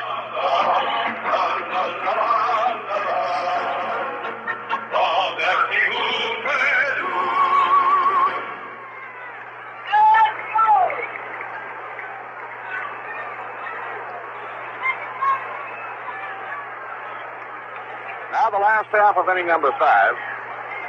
Ron Hunt will try and get something going for New York against hard-throwing Bob Bolin. And the curve is under the knees. 1 ball and no strikes. Ron has been hit by a pitch and struck out, nothing for 1. Crowd now starting that rhythmic staccato, hoping the Mets can get it working. It's taken high. 2 balls and no strikes.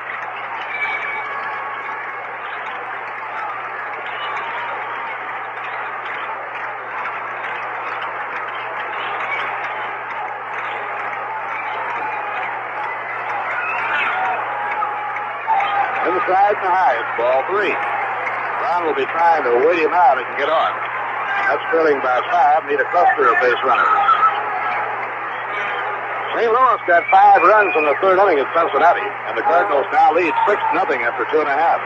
Way inside, ball 4. So Ron is on for the second time and 3 trips to the plate. It brings up Johnny Lewis.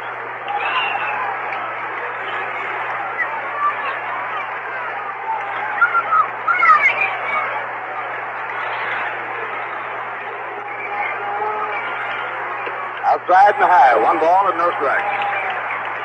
Al Lanier calling time now. Is making a trip to the mound to talk to Bob Bolin.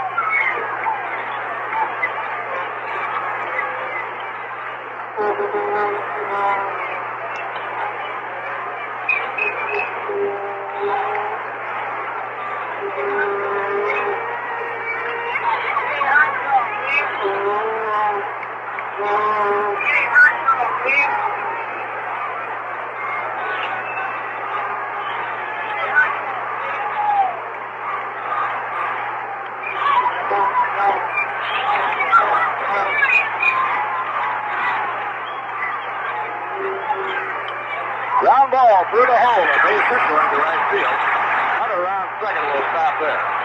That's trailing by 5 runs. They won't be taking chances on the baseline. So on the single to right by Johnny Lewis, the Mets now have runners on first and second, nobody out. Eddie Crane's rule coming up.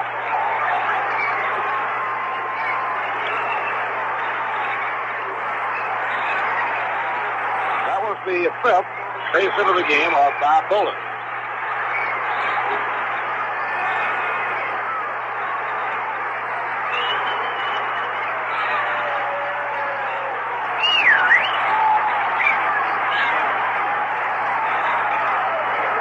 Curve is on the median for a ball strike.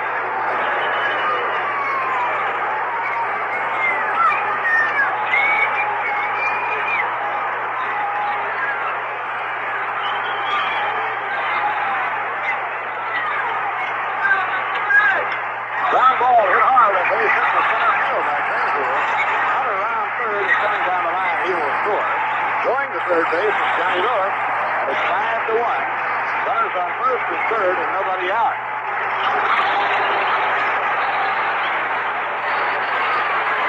The Mets have runners on first and third, nobody out.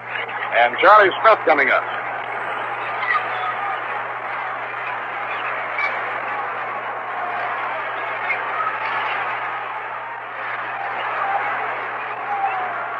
Charlie has been struck out and singled up. 1 hit and 2 times at bat.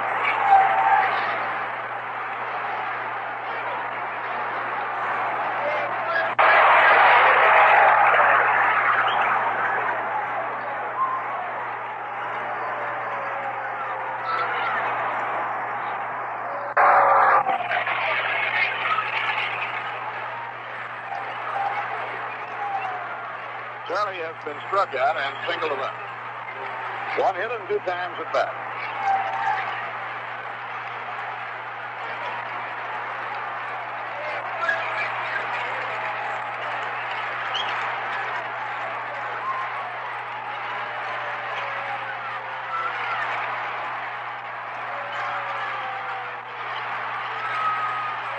Bob Bolin will stay in.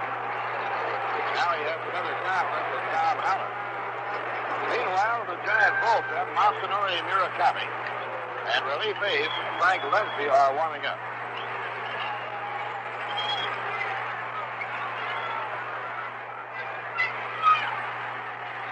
We'll take another check at all of the games in this tight National League pennant race at the end of the inning.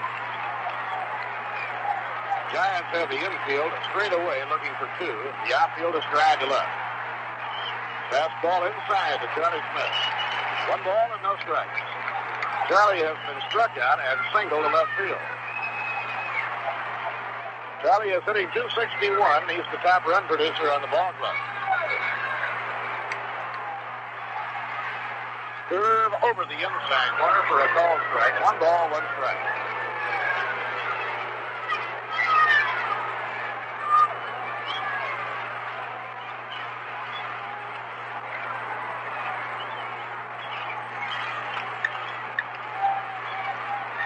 Wes Westrom is asking for time.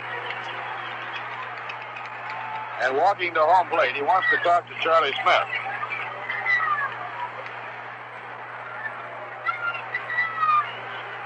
I think this has something to do with Charlie's left arm. You know, he was hit above the elbow by a pitch thrown by Stallard in the Cardinal series. When he was first put back in the lineup, he was put back against the pitchers who were not flamethrowers because he couldn't get the bat around as fast as normal. Ground ball to third. Hart throws to second. They have one. That's all they can get. In the score is Johnny Lewis. Well, he did get around on that fastball and hit it hard on the ground down to third. Now it's 5-2. A run batted in for Charlie Smith on the ground ball to third. It's 56 to run batted in.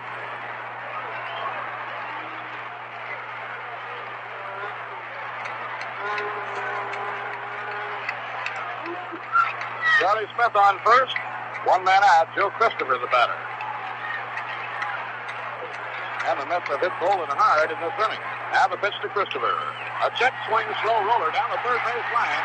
Picked up by Bolin. The peg is in time at first base. Throw to Len Gabrielson. Just got there and nicked Joe Christopher. Charlie Smith moving over to second. Christopher didn't mean to hit that when he checked his swing.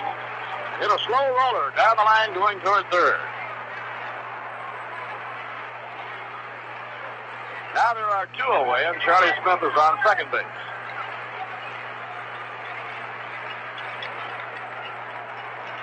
Johnny Stevenson has tried to bunt his way on and been thrown out, and been struck out. No hits and 2 times at bat.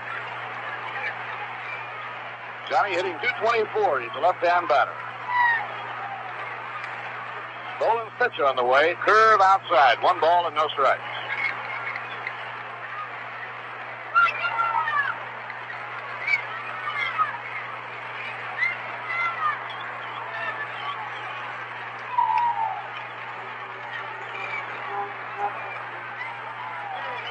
Bolin delivers to Stevenson, and he pops it high into the air. A foul ball back toward the crowd, and it's out of play.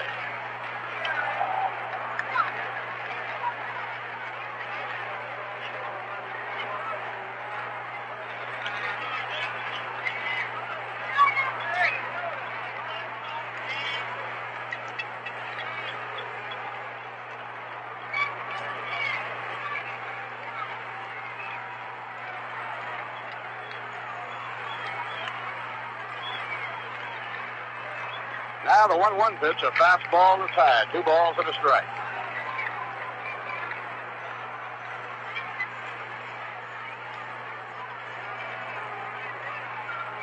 Giants scored their 5 runs in the third inning. Curveball high, 3-1.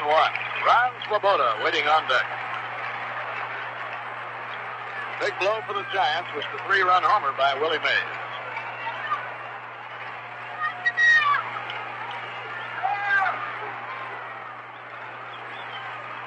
3-1 delivery.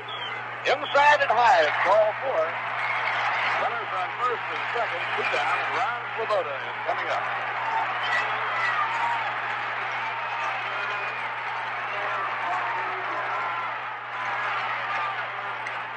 Ron has slid to left and lined the ball hard to the right fielder Henderson. And now on signal, Tom Haller is going to the mound to talk to Bob Bolin.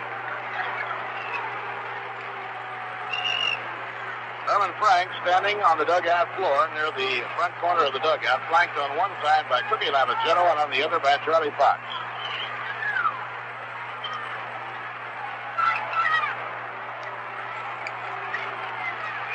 And they all fully realize that Ron Swoboda is the kind of hitter you have to be careful with. A high pop fly into short left field. The Winnies to shortstop goes back. In comes Matty Alou, and Alou takes it for the out. The bat is retired. New York scoring 2 runs on 2 hits, no errors, 2 left on. Now 5 innings complete. It's the Giants 5 runs, 5 hits and no errors. The New York Mets 2 runs, 6 hits and no errors. A day off tomorrow and a twin bill Tuesday evening against the Astros starting at 6 p.m. Bob Bruce and Robin Roberts pitching for Houston, Tug McGraw and Larry Miller for the New York Mets. At County Mack Stadium. The Philadelphia Phils lead the Los Angeles Dodgers 10-3 at the end of 6.5 innings. Osteen, Wilhite, Reed, and Kekich have pitched for the Dodgers, Colt for the Phillies. Corrales, Johnson, Wine, and Allen have homered for Philadelphia, Willie Davis for the Dodgers. Houston 2, Pittsburgh 1 after 4.5, not a Bart against Friend. Chicago 2, Milwaukee nothing after 4.5, Bill Fall against Hank Fisher. St. Louis had a 5-run third to rout Sammy Ellis. St. Louis 6, Cincinnati nothing at the end of 2.5. They have Sadecki on the mound. Yankees play in Kansas City this afternoon. White Sox are leading the Red Sox 2-0 after 4 in the first game of a doubleheader, Monbouquet against Howard. Last of the ninth inning in Washington, with a ball game between the Orioles and Senators tied 4-4. Larson in relief of Pappas, Narum pitching for Washington. Minnesota leading Cleveland 1-0 after 3.5. Steve Hargett against Jim Merritt. Detroit at Los Angeles later today.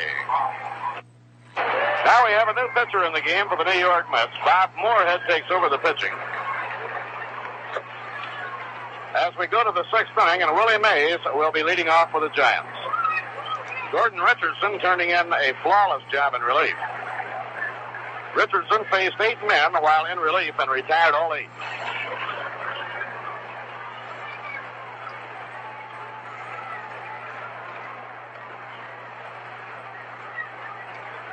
Gordon Richardson in 2 2/3 innings allowed no runs, no hits. He walked none, and he struck out 3.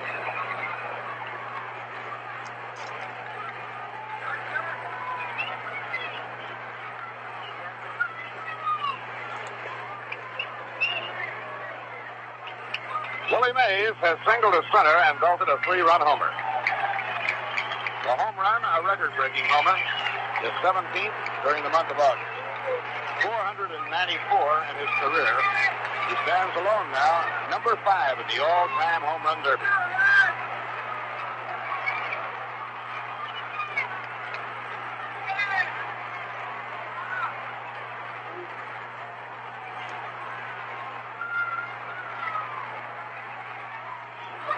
Curveball, swung and missed, strike 1.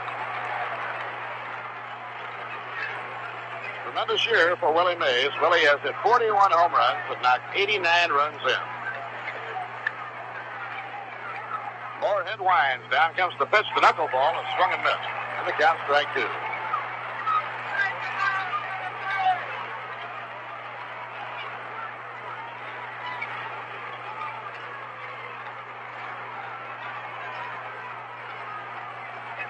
We're in the sixth inning. Giants 5 and the Mets 2. And it's over on the outside corner, strike 3.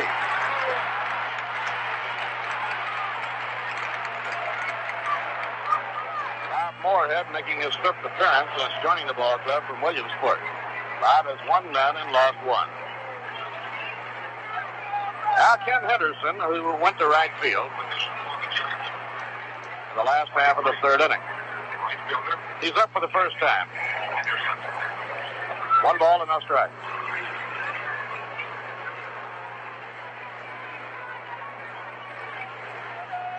A fly ball hit deep to center, drifting back is Johnny Lewis. He's under it, taps the glove, and puts it away.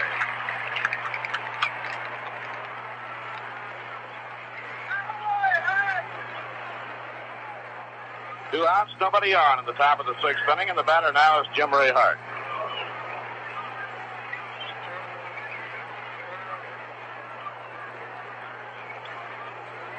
Third baseman Jim Ray Hart has flied deep to center and flied to right. No hits and 2 times up. Batting at .296. He's a right-hand hitter with good power. He has 16 home runs. Curve low and away. 1 ball, no strikes.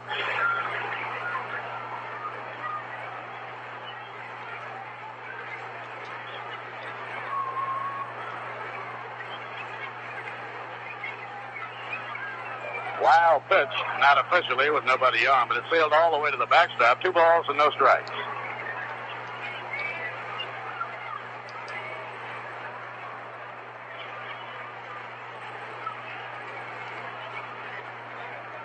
Tom Haller kneeling in the on-deck circle.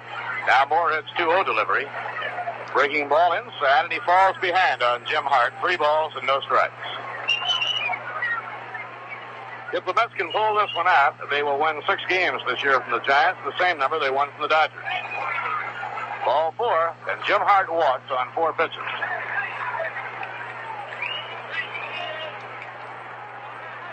Tom Haller will be coming up. Haller has popped to short, grounded out to Eddie Kranepool.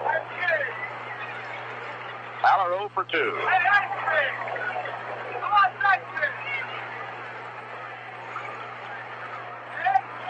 Tom is batting .242 with 10 home runs and 34 runs batted in.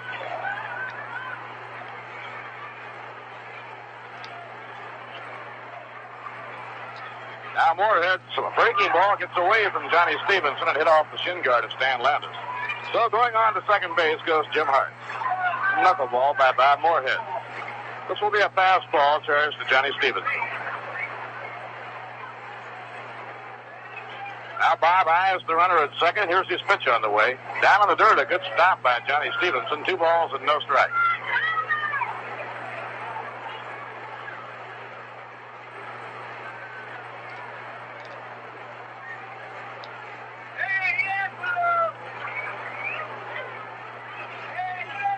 Tries the knuckleball, and it's over for a strike, 2-1.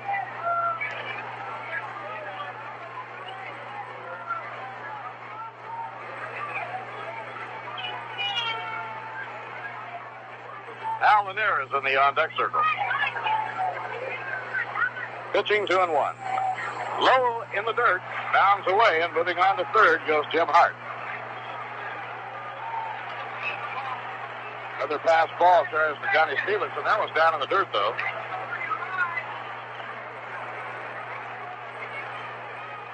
So Hart, who drew a walk, has now gone around to third on a couple of pass balls. That last knuckler hit the dirt in front of the plate. Normally, those are scored a wild pitch. 3-1 on Tom Haller. Moorhead out of his windup. Here's the pitch. It's too high, ball 4, and Haller goes to first.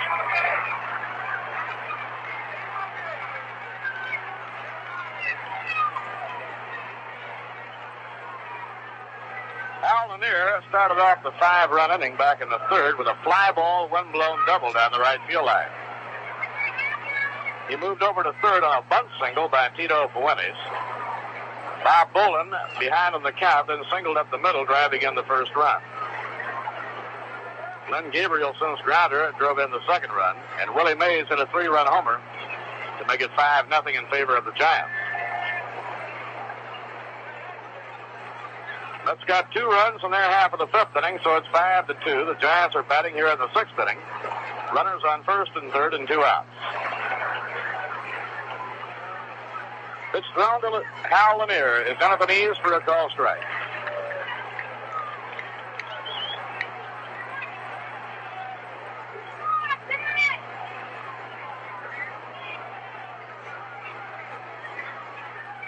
Ground ball hammered down to third, fielded by Charlie Smith. He begs to Ron Hunt, and they have the force play of the side is out. For the Giants in the 6th, no runs, no hits, no errors, and 2 left. At the end of 5.5, the score, Giants 5 and the Mets 2.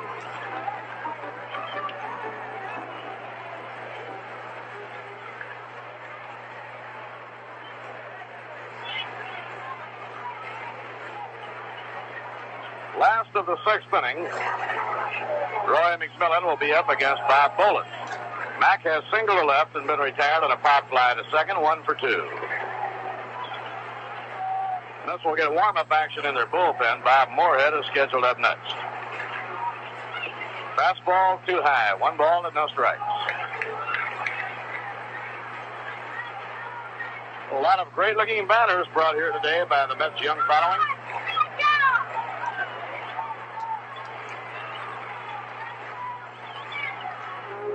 A fly ball hit high in the air to shallow left center. Matty Alou comes galloping in and makes the catch. 1 away, nobody on. And now Chuck Hiller will bat for Bob Moorhead.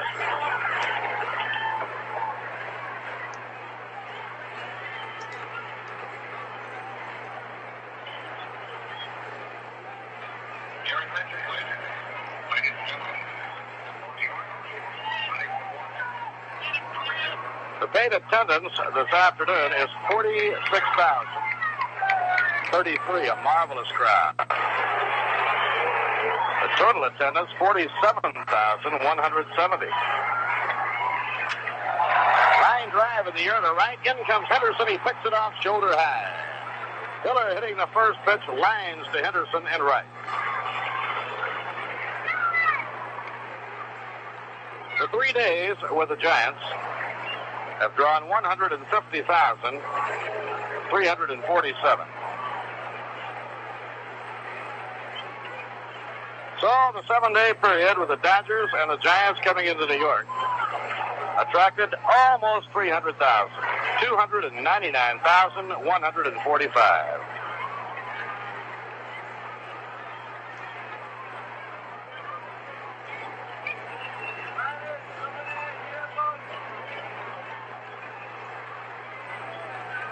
Ron Hunt batting at the top of the order as Bob Bolin winds and pitches, and the curve is a strike on the inside corner.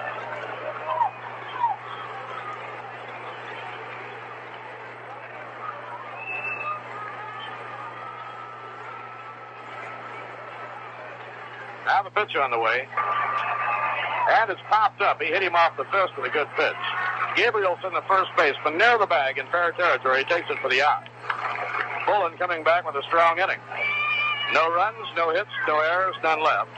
Now 6 innings complete. The Giants 5 and the New York Mets 2. It's hard to imagine New York City without every kind of jazz from Dixieland to progressive. Fortunately, you don't have to. Listen.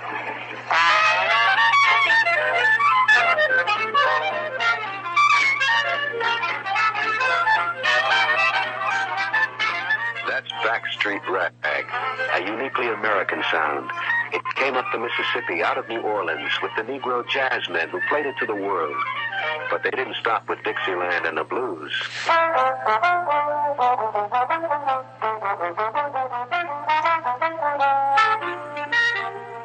Little David's Fugue by John Lewis is a new sound that's part of a new generation. But whether it's the old jazz or the new, it's thirsty work for the musicians. And when they put down their instruments, they'll pick up a cold beer, often Rheingold extra dry. In fact, in New York City, where there are more kinds of jazz than in any other city in the world, more people drink Rheingold than any other beer. Why do so many people like Rheingold? We don't know, but we must be doing something right.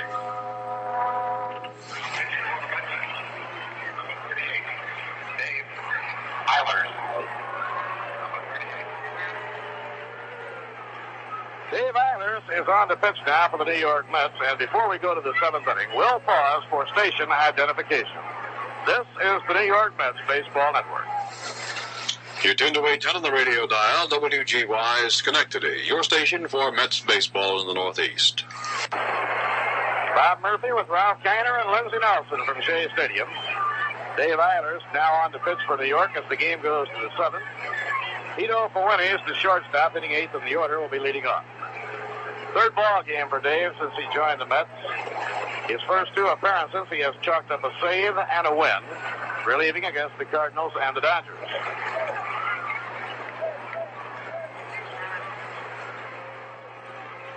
Tito Fuentes has a bunt single and has been struck out, 1 hit and 2 times up. Dave, a right-hander, a sinker ball pitcher. A high fly hit deep to left by Fuentes. Back to Swoboda. Near the bullpen, he reaches and makes the catch.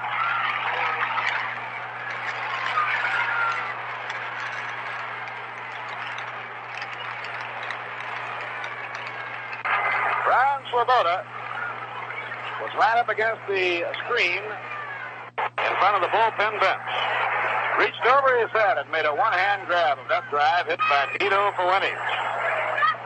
Ballpark was just the right size to hold that one.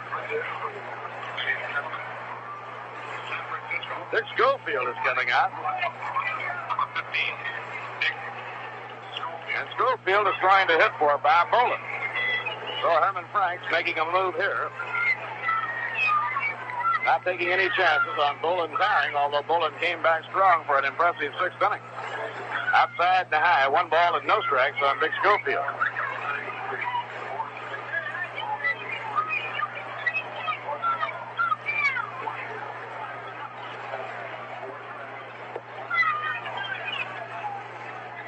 batters-wise, the pitch. Breaking ball over, a strike, 1 ball and 1 strike.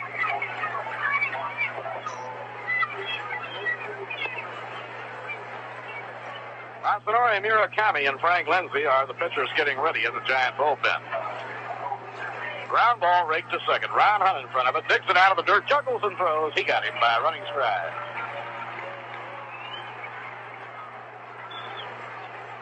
Now 2 outs and nobody on, top of the 7th. The leadoff batter, Matty Alou, comes up for the 4th time. Matty has fouled out to Johnny Stevenson, reached on a walk, and fouled out to Greenpool trying to bunt.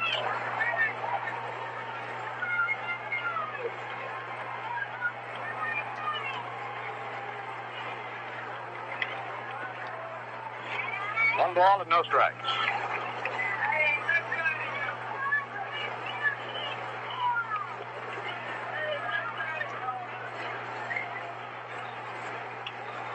Looping fly ball into left field. Ron Swoboda is in the stride. He's under it, and he takes it. The side is out.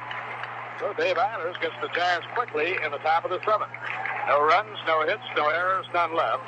7th inning stretch time at the end of 6 1/2. The score, Giants 5 and the Mets 2. Now it's time for another unusual fact from the Viceroy Hall of Records. Today's story could be called a batter's nightmare. When Frank Chance was playing for Chicago, he reached base 5 times in one ball game. But Frank wasn't doing the hitting. He was hit with 5 pitch balls. Ouch. Now let's turn to a more pleasant subject and talk about Viceroy. Viceroy's got the taste that's right. You know why? Because Viceroy is specifically designed to taste the way you'd like a filter cigarette to taste. Not too strong like some brands that taste as if they didn't have a filter. And not too light like some others. You know the kind. They just don't seem to satisfy your taste.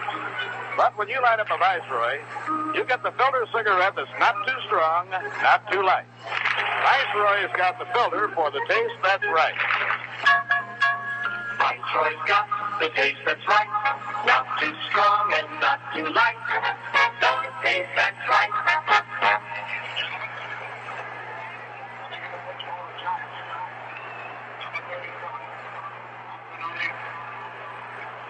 Masanori Murakami is the new pitcher for San Francisco as the Mets hit in their half of the 7th inning. For Masanori in the 34th ball game this year. He's had a pretty good year in relief. Murakami has won 3 and lost only 1. Every appearance for Masanori has been in relief with one exception. He started one ball game on Masanori Murakami Day at Candlestick Park, a ball game he started against San Francisco. That game, by the way, against Philadelphia, and that ball game, by the way, wound up 15-9.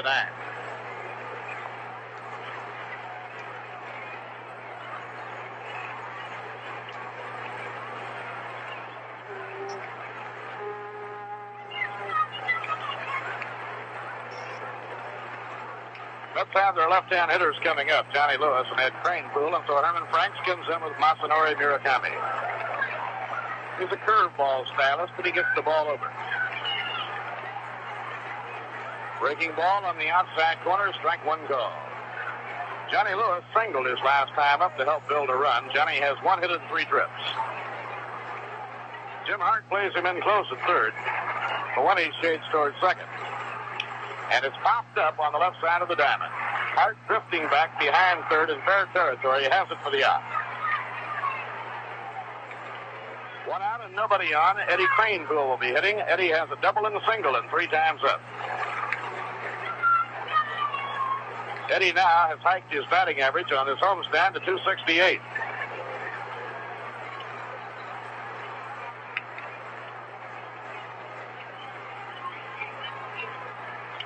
Pittsburgh has now gone out in front of the Houston Astros after being behind in the early part of the ballgame. On the outside corner, strike 1 call to Eddie Cranepool.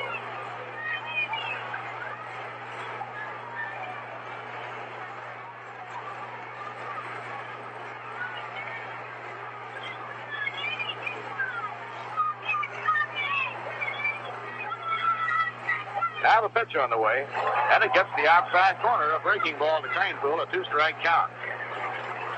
The Giants are out in front on the strength of a 3-run homer by Willie Mays back in the 3rd inning. They lead 5-2.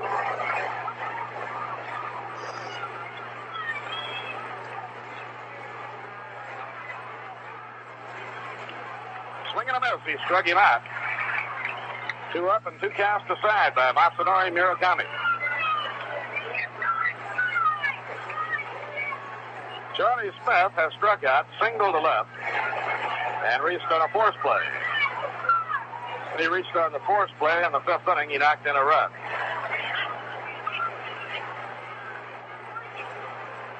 Eddie Craneville and Charlie Smith have been credited with the 2 RBIs for New York. Murakami over the head. The pitch to Charlie Smith. A swing and a miss on a curve, and the count strike 1.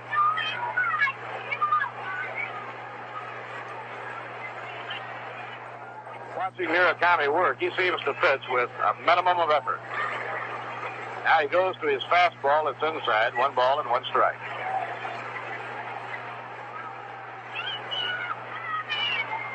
Giants will not have Murakami next year. Masi will stay and play baseball in Tokyo.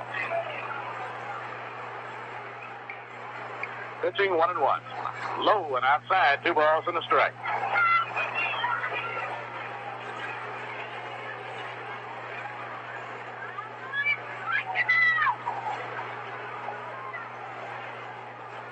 They had quite a hassle over Murakami before the season started.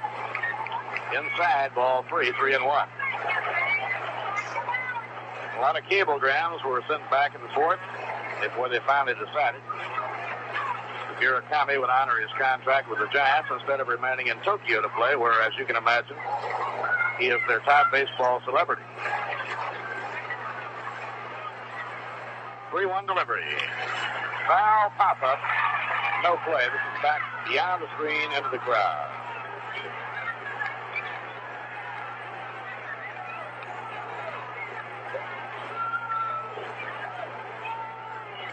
A swing and a miss. Murakami struck him out.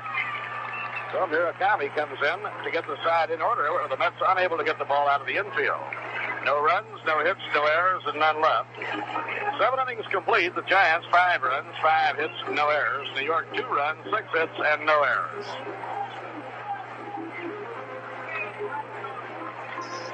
Well, let's get right up to date now on the pennant race. Last of the 8th inning in Philadelphia. Bill's having a big day, bombarding Dodger pitching. They are out in front 10-3 behind Ray Colt. Osteen was the Dodger starter. He went out in a 5-run Philadelphia 3rd inning. Phillies have hit 4 home runs. Corrales, Johnson, Wine, and Allen. Willie Davis hit 1 for the Dodgers. Pittsburgh tied Houston in the 5th inning. Got 2 more in the 6th inning to go in front. It's now Pittsburgh 4, Houston 2 at the end of 6. Gibbon is the 4th Pirate hurler. Notabart has gone all the way for Houston. Chicago got 3 in the 6th inning. The Cubs now lead Milwaukee 5-2 at the end of 6.5. Braves have lost 5 in a row. Bill Fall is the Chicago pitcher. Billy Williams, Ron Santo, and Ernie Banks have all homered for Chicago. Big day for the Cardinals. They lead Cincinnati 10-0 after 4.5 behind Ray Sadecki. Reds just got 4 runs in the 5th inning on 2-run homers by Harper and Benson. So it's St. Louis 10-4 at the end of 5. Right here we go to the 8th inning, and Len Gabrielson is the leadoff batter against Dave Eilers. Pitches inside, 1 ball and no strikes. In the American League, it'll be the Yankees in Kansas City. It'll be Al Downing against Lou Krause. The Red Sox and the White Sox are tied 2-2 at the end of 6 of the first game of a doubleheader. Baltimore and Washington are tied 4-4 at the end of 11 innings. Ground ball toward the hole. Hunt can't run it down. It goes into right field for a base hit. Minnesota 1, Cleveland 0 after 4.5. Steve Hargan against Jim Merritt. And Detroit plays at L.A. Now, electricity going through the crowd marks the presence of Willie Mays as the hitter.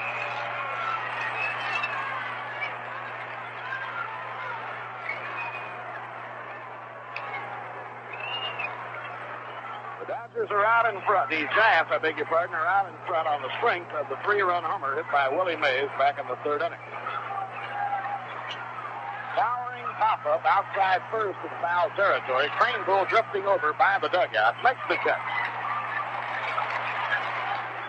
1 out and 1 on. Well, it's hard to really say who's the biggest attraction in New York, the Dodgers or the Giants. In 8 dates at Shea Stadium with the Dodgers this year, the Mets drew 340,758. In 8 dates against the Giants this year at Shea Stadium, 336,278. Just about a standoff. And the Dodgers and Giants combined to attract, playing the Mets, 677,000.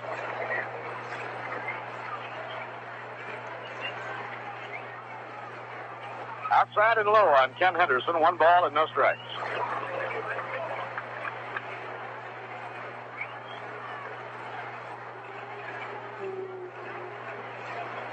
Dave Eiler's looking in for his sign. Gabrielson is on first, 1 out. Ground ball hit toward the hole. It's going through for a base hit to right. Gabrielson on his way to third. There'll be no play for him. And now the Giants have runners on first and third with 1 out.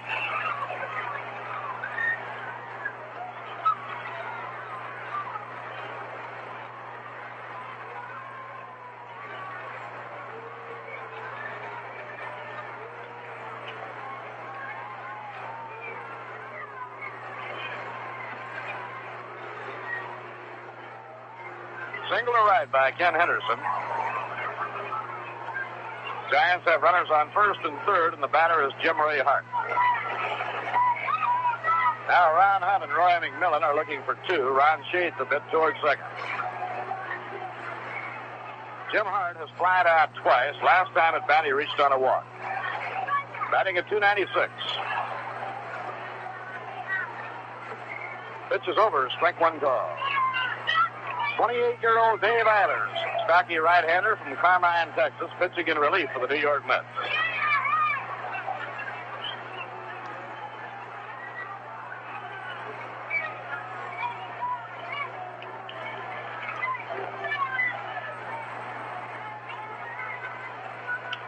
Lined in the air to center field. Running for it is Johnny Lewis. Running, and he can't handle it. It breaks off his glove. Gabrielson down the line to score. Christopher scoops the ball up. And the runners wind up on second and third. Hart, the batter, on second, and Ken Henderson on third. It's going to go as a 2-base hit. Johnny Lewis, after a long run to the alley in right center, got a glove on it but was unable to hold it. A 2-base hit for Jim Hart and a run batted in. His 69th RBI. Giants now take a 6-2 lead.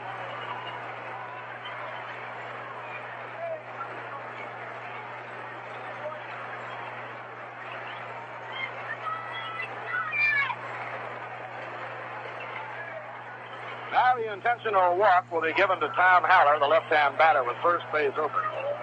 Right-hand batter Hal Lanier is on deck.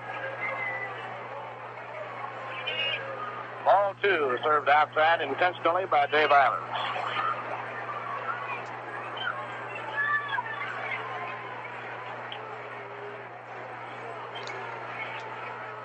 Hal Lanier waiting to bat next. Has 1 hit and 3 times up. He got a wind-blown double down the right field line to start off a 5-run inning back in the third. Now Haller goes down to first on the intentional pass. Well, fans, remember, Viceroy's not too strong, not too light. Viceroy's got the filter for the taste that's right. Lanier hitting at .233, a rangy right-hand hitter. Now Eilers out of his windup. The pitch, ground ball hit toward the hole. Grabbed by McMillan. The throw to second. Low throw goes into the outfield. 1 run is in. Now digging for the plate is Jim Hart. He'll come in to score. Haller goes to third, and Lanier all the way to second base. That was a slow bouncer hit toward the hole. McMillan made a good play in reaching the ball, but his off-balance throw was a low throw. It was in the dirt. It skipped into the outfield. So score it, a base hit for Hal Lanier of the infield variety. The base hit brought home Ken Henderson. And the second run, Jim Hart, comes in to score on a throwing error charged to Roy McMillan. Meanwhile, Haller goes around to third, and Lanier goes into second. 3 runs are in, and the Giants now lead 8-2. A swing and a miss by Tito Pelini, strike 1. Roy McMillan has had a remarkable year, had gone 41 consecutive games without an error.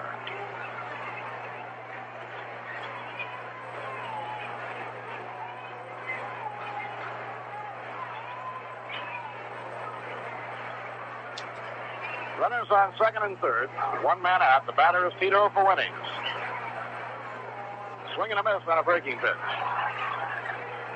Giants now have 3 runs in on 4 hits, an intentional walk, and an error here in the top of the 8th inning, and they've opened up an 8-2 lead. High foul fly wafted back over into the crowd. No play. Well, all the National League ball clubs have tomorrow off. The Giants resume action Tuesday evening with a doubleheader in Philadelphia.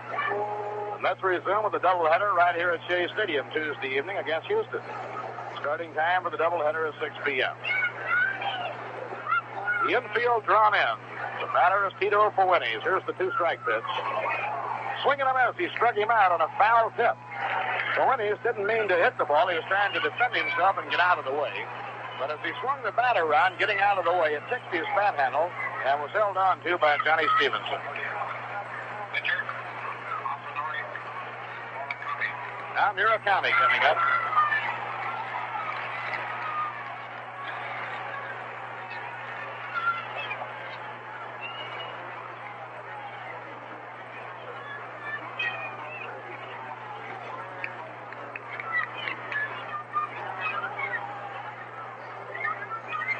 Masanori, left-hand batter. The infield dropping back now with 2 men down. Foul tip, strike 1. Murakami has been up 10 times this year, had 1 hit.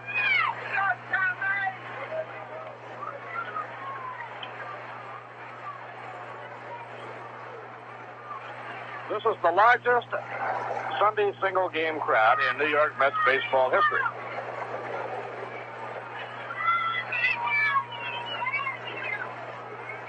Here's the 2-strike delivery. Ground ball hit down to third. Charlie Smith straightens up. Throws to Cranepool. The Giants are out after scoring 3 in the 8th inning. They score 3 runs. There were 4 hits. 1 error charged to McMillan. And 2 left on. At the end of 7.5 innings to score, the Giants 8 and the New York Mets 2. Today is just one of those days when you're not yourself. You'll feel more so when you listen to this. Oh, I'm not myself at all, Molly dear, Molly dear. I'm not myself at all. This song gets sung over and over at Irish parties and picnics until the singers raise a ferocious thirst. Then they change their tune. Come fill up your glasses and drink what you will on the land you don't need every day. Are more Irish than in the whole of Dublin. More people drink Rheingold than any other beer. Why do Irish Americans like Rheingold? We don't know, but we must be doing something right. I'm a man you don't need every day, every day. I'm a man you don't need every day. Last half of the 8th inning. Joe Christopher coming up for New York.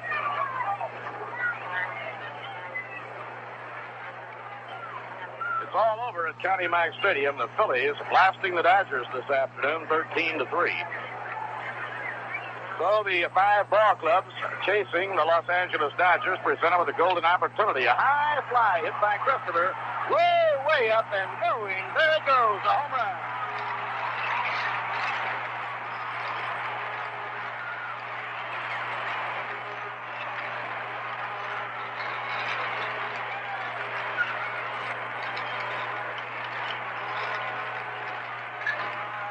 Joe Christopher hitting his 3rd home run of his homestand and number 5 on the year. He yanked that one high into the air and fly beyond the left field wall back into the back part of the bullpen. He hit it off Masanori Murakami, and the score is 8-3 San Francisco. Jim Schaefer coming out of the dugout. He'll hit for Johnny Stevenson. Here's the line score on the Dodger-Philly game. Philadelphia, 13 runs, 15 hits, and no errors. The Dodgers, 3 runs, 5 hits, and no errors. Ray Culp all the way, winning his 9th game. The Phillies hit 4 home runs. Pat Corrales, Alex Johnson, Bobby White, and Richie Allen all homered. Willie Davis for the Dodgers. Ron Osteen, who was knocked out in the 3rd inning, is the losing pitcher. Two of the ball clubs chasing the Dodgers are losing right now. The Braves are losing to the Cubs 5-2 after 7 innings. Cincinnati losing to the Cardinals 10-4 after 5.5. Jim Schaefer up, a swing and a miss, strike one.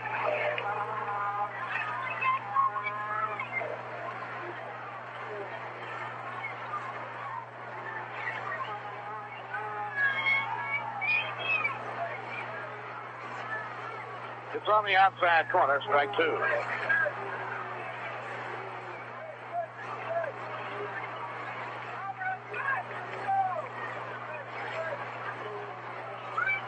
Now the two-strike pitch. Fastball outside. 1 ball and 2 strikes.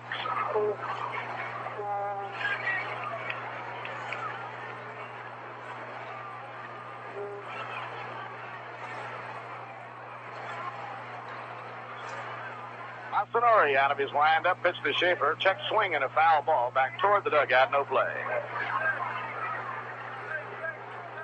Larry Miller and Tug McGraw take the mound on Tuesday evening against the Houston Astros. And they will be pitching Robin Roberts and Bob Bruce.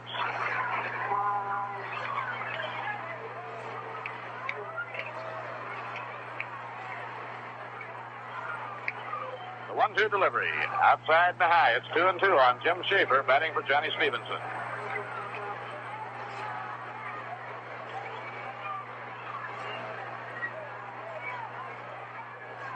Pitching 2-2. Breaking ball is in. Strike 3 call. Murakami now has struck out 3 of the 5 batters that he has faced. Ron Swoboda has flied to left, lined out to right, and flied to left, nothing for 3. Ron hitting at 234.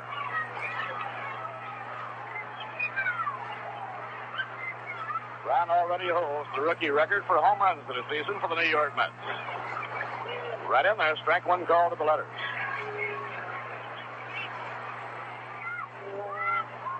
Gentle breeze blowing from right across toward left.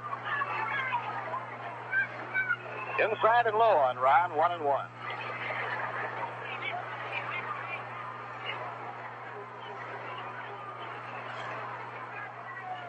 Roy McMillan is the on-deck batter. Here's the 1-1 delivery.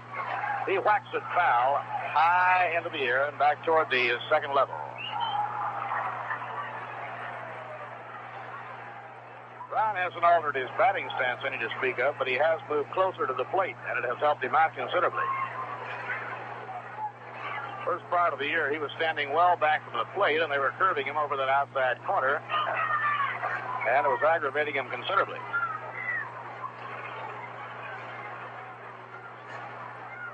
The 1-2 delivery. Outside and high, it's 2-2 on Ron.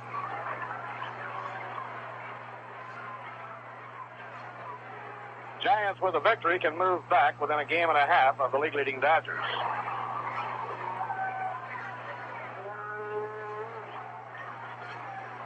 Now the pitch by Murakami, taken outside, full count, 3-2. Cincinnati in a position to move within a half game of the Dodgers, but they are losing to St. Louis, 10-4.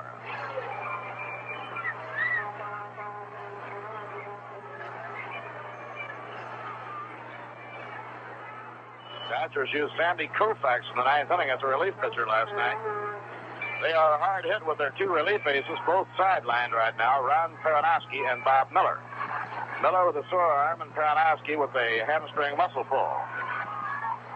It's outside, and Ron Swoboda goes down to first.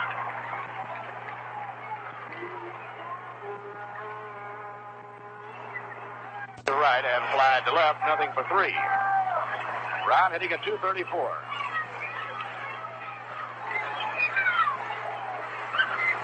Ron already holds the rookie record for home runs in a season for the New York Mets.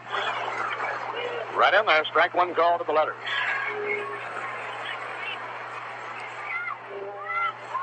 Gentle breeze blowing from right across toward left. Inside and low on Ron, 1-1.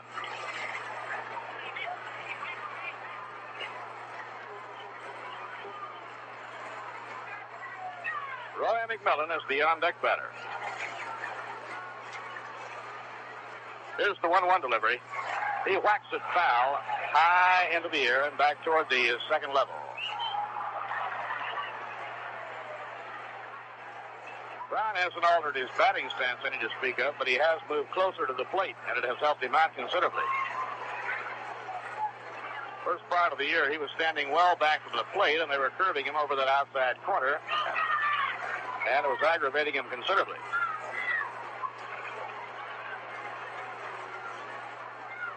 The 1-2 delivery, outside and high, it's 2-2 on Ron.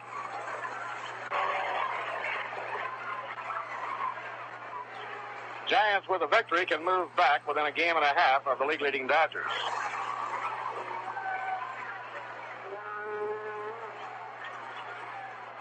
Now the pitch by Murakami, taken outside, full count, 3-2. Cincinnati in a position to move within a half game of the Dodgers, but they are losing to St. Louis, 10-4.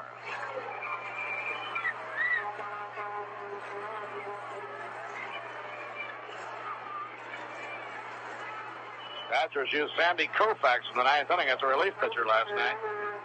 They are hard hit with their two relief aces, both sidelined right now, Ron Peronowski and Bob Miller. Miller with a sore arm and Peronowski with a hamstring muscle pull. It's outside, and Ron Swoboda goes down to first.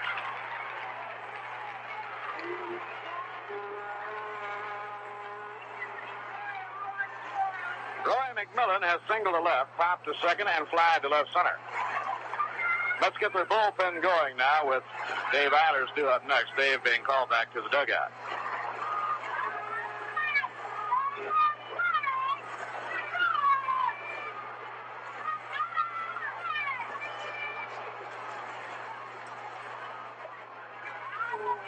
Swinging a miss on a fastball. It's strike one.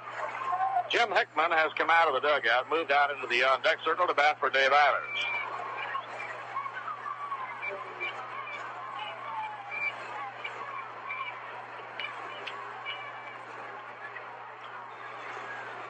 One out and one on. Outside and a high on the count, 1-1.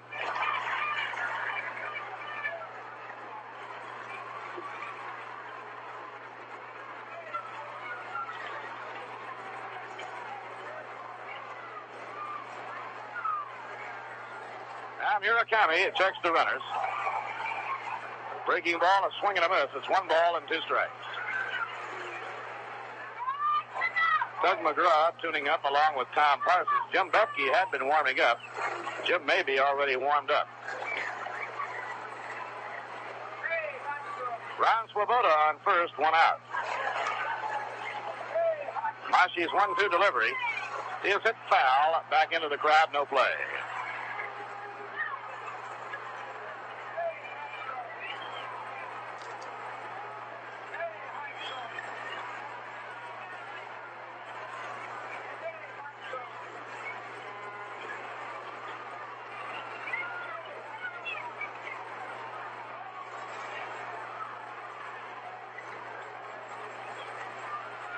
Now Murakami off the stretch, the 1-2 pitch. Pop foul again by McMillan. And once again, no play for Gabrielson. It'll be in the field box area behind the dugout.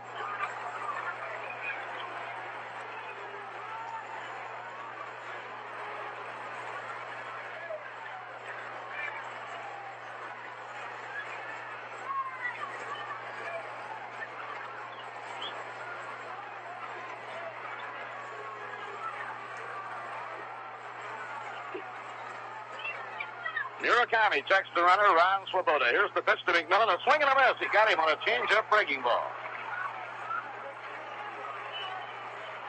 Right here we pause for station identification. This is the New York Mets Baseball Network. You're tuned to 810 on the radio dial, WGY Schenectady, your station for Mets baseball in the Northeast.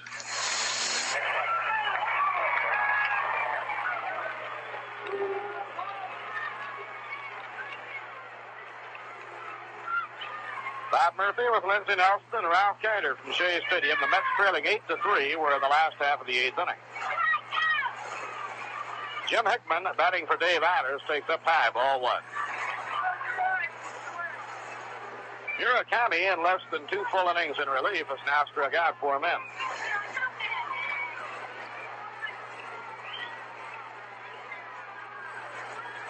Massey, a curveball stylist. Pitches to Hickman and gets the outside corner. He had 10-point control with it. 1 ball, 1 strike.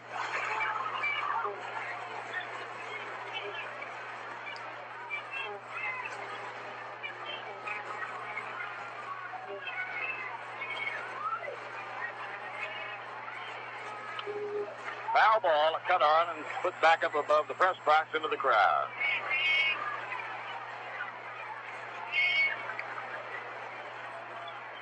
The doubleheaders through Tuesday evening and Wednesday afternoon are the last home doubleheaders of the year.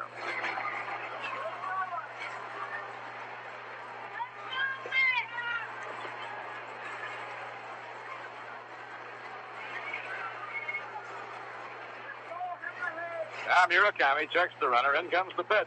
A swing and a miss. He struck him out. He got him with a high hard one. Murakami has now struck out 5 in 2 innings. 1 run, 1 hit, a home run by Joe Christopher. No errors, 1 left on. At the end of 8 innings, the score, the Giants 8 and the New York Mets 3. 16 home games remaining after the action here this afternoon. Tickets for the 16 remaining home games are on sale 7 days a week in the advanced sale window at Entrance D here at Shea Stadium. In Manhattan, you can buy tickets for the remaining home games of the New York Mets at the Long Island Railroad waiting room at Penn Station. At Grand Central Terminal at the foot of the 42nd Street and Vanderbilt Avenue ramp. And for Mets fans who live on Long Island, tickets are on sale during regular store hours at Macy's and the Walt Whitman Shopping Center in Huntington. Reservations can be made for box and reserve seats at all Howard Clothes stores in the greater New York area. And you can take advantage of the instant reservation service now available at all Child's restaurants and Calico kitchens in the New York area.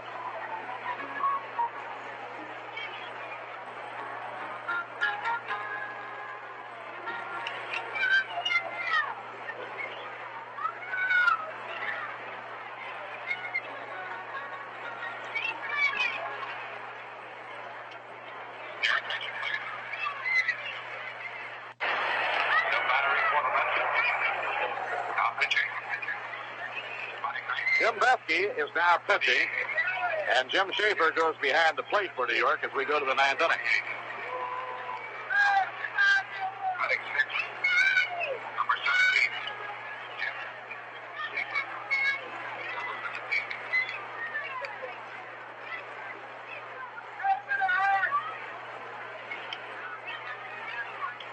Bethke is on the mound, Schaefer behind the plate. Jim is the 5th pitcher used by New York this afternoon. Jack Fisher, the starting pitcher, went out in the 3rd. Gordon Richardson worked 2 2/3. Bob Moorhead pitched 1. Dave Eilers 2, and now Jim Bethke takes over.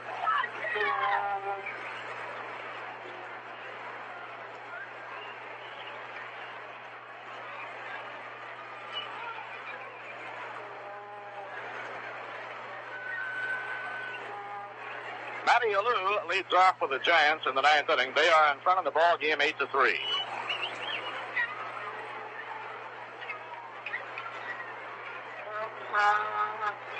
Now 18-year-old Jim Bethke winds. Down comes his pitch. A smash hit up the middle for a base hit. Matty Alou with his first hit of the ball game swings around first.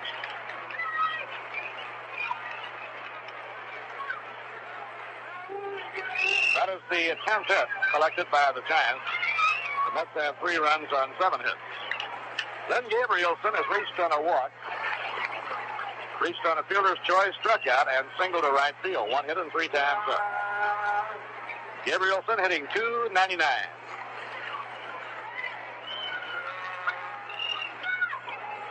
Fastball just missed the inside corner. 1 ball and no strikes.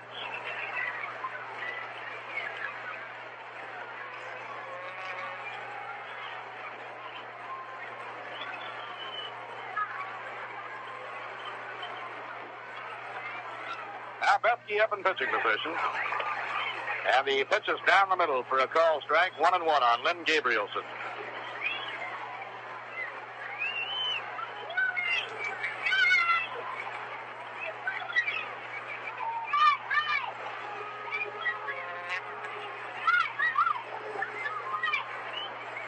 There goes the runner, hitting a run play, and a smash that is foul down the right field line. just foul on a wicked ground ball hit down the right field line. Giants were playing hit and run. Matty Alou turns and comes back, and the count is 1-2 on Lynn Gabrielson.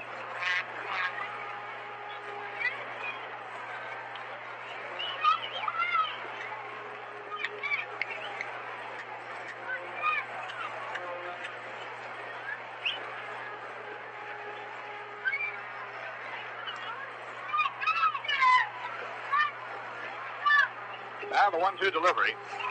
Foul ball off of his foot, and it knocked the feet right out from under Lynn Gabrielson. He wound up sitting down. Charlie Fox comes running down to make sure Lynn is all right. That one really hurt. He got that one right off the ankle.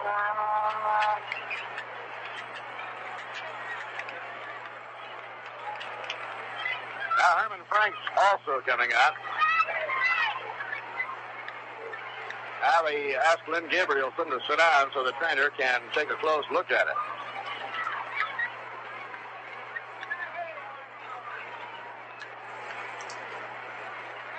Giants go on to Philadelphia. They have a doubleheader on Tuesday evening. Warren Spahn, the winning pitcher in the opening game of this series, will be pitching in one of the two games against the Phillies on Tuesday evening at County Mac Stadium.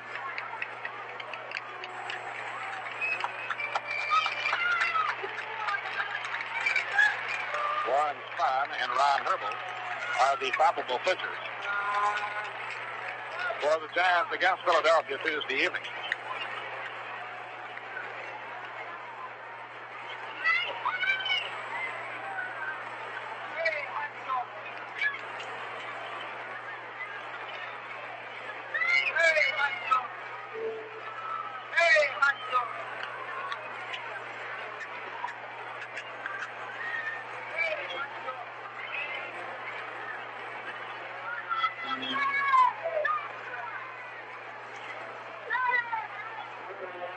Now Bethke up in pitching position.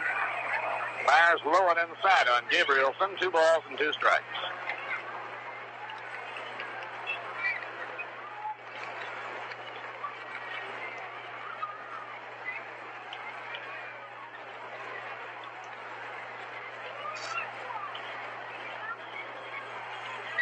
The 2-2 delivery. Driven deep to center field. Back goes Johnny Lewis. He's getting under it. And Johnny makes the catch in deep center. 1 out and 1 on in the top of the 9th inning. Willie Mays coming up again. Willie has a single and a 3-run homer. 2 hits and 4 times at bat. Willie now stands alone, number 5 in the all-time home run derby. His home run today sent him 1 ahead of Lou Gehrig. It also enabled him to stand alone as the holder of the National League record for the most home runs in 1 month. Willie's home run was his 17th this month of August.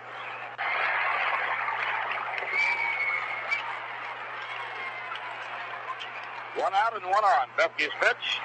A curve outside. Ball 1. The game is now over at Forbes Field, and the Pirates gain a full game on the Dodgers. They're now 5 games back. They came from behind to beat Houston 4-2. Wilbur Wood was the winning pitcher in relief of Bob Friend. He came on in the 6th inning. Nattabard was the loser. The Pirates used 4 pitchers in pulling that ball game out. They had Friend the starter, Wilbur Wood, Al McBean in the 7th, and Joe Gibbon in the 7th. He stayed to finish.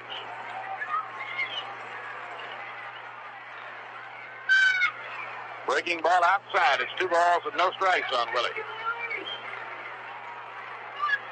Chicago with that big middle of their batting order, Billy Williams, Ernie Banks, and Ron Santo having a big day, are leading the Braves 8-2 at the end of 7 1/2.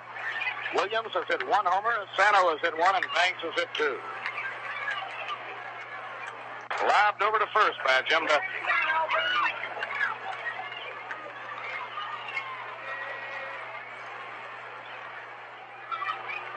Now the 2-0 delivery. A ground ball hit the shortstop. McMillan flips to Hunt. Now Ron in the dirt, scooped out by Crane Bull. Double play, and the side is out.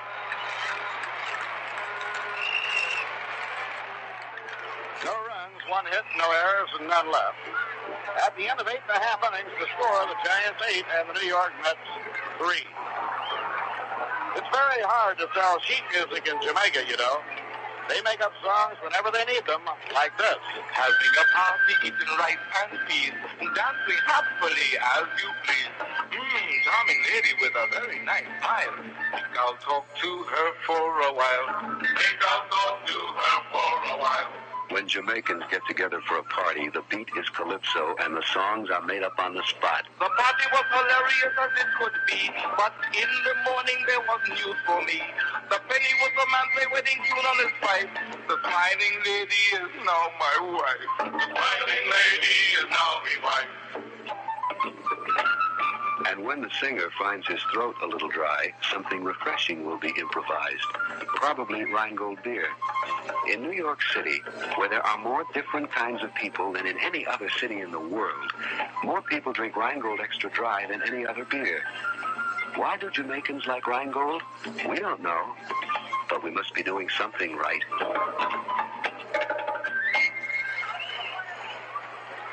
Last of the ninth inning, Murakami on the mound for the Giants. Ron Hunt will lead off for New York. Masanori in 2 innings has given up 1 run, 1 hit. That was a home run by Joe Christopher. Has walked 1 man and struck out 5.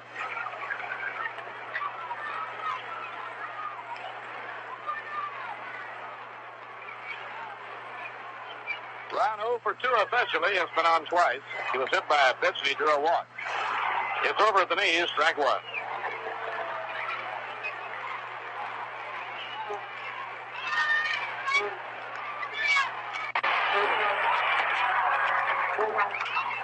Bounce down to third. A big hop was taken by Jim Hart. His long throw gets the runner Ron Hunt by a stride. 1 out in the last of the ninth inning.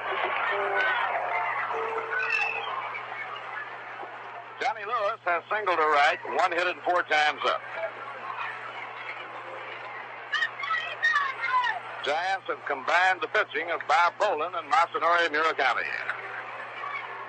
Decisive blow, a 3-run homer by Willie Mays back in the 3rd inning.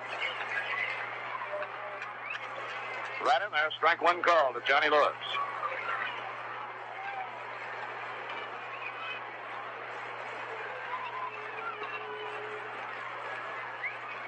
Swing and a miss on a breaking ball, and the count strike 2.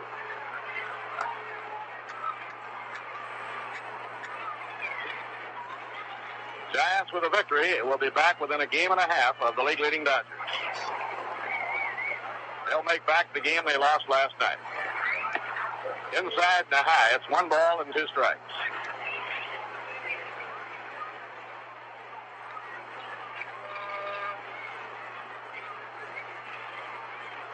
The 1-2 delivery, a swing and a miss, he struck him out. Johnny Lewis fan, and that's strikeout number 6 by Murakami. 2 outs, nobody on. Eddie Crane pulled the batter. Today's crowd of 46,033 paid. The largest single Sunday game crowd in Mets baseball history. And the 3-game series attracted 150,347.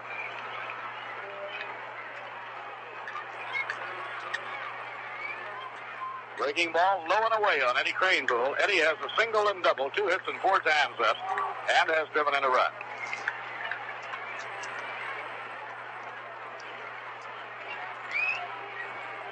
He hits it over the outside edge of the plate. 1 ball and 1 strike on Cranepool. All the National League ball clubs get a day off tomorrow, and they go back to action Tuesday evening. 1-1 pitch. A high fly to left field. It should be a ball game. Waiting under it is Matty Alou. He has it, and the Giants win it. Strong relief sent by Murakami in the 9th inning. No runs, no hits, no errors, and none left. Murakami finishing out for Bob Bolin, pitched the last 3 innings. Allowed 1 run, gave up 1 hit, a home run by Joe Christopher. He walked only 1 man, and he struck out 6 men in 3 innings. So the Giants have taken the rubber game of the series. They won the series 2-1, with Philadelphia blasting the Dodgers 13-3 this afternoon. The Giants gain a full game on the league-leading Dodgers. The Giants now are a game and a half out of first place. All National League ball clubs have the day off tomorrow, and the Giants go back to the wars with a doubleheader in Philadelphia Tuesday evening. The Mets resume with a doubleheader against the Astros on Tuesday evening. In today's game, the big blow was a 3-run homer by Willie Mays, struck in the third inning. When he hit it, it made the score 5-0 and put the Giants well on the road to victory. For Willie, his 41st home run of the year, his 17th in the month of August, a new National League record. He is now number 5 in the all-time home run derby, moving one ahead of the beloved and immortal Lou Gehrig. Final score, the Giants 8 runs, 10 hits, no errors, and 4 left. The Mets 3 runs, 7 hits, 1 error, and 9 left. Starting pitcher Bob Bolin, who worked 6 innings, allowed 2 runs, gave up just 6 hits, is the winning pitcher. He now has won 8 and lost 4. Losing pitcher, the Mets starter Jack Fisher, now 8 and 17. Jack followed to the mound by Gordon Richardson, Bob Moorhead, Dave Eilers, and Jim Betke.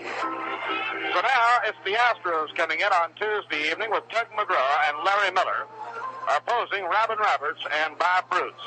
The Twin Bill getting underway on Tuesday evening at 6 p.m.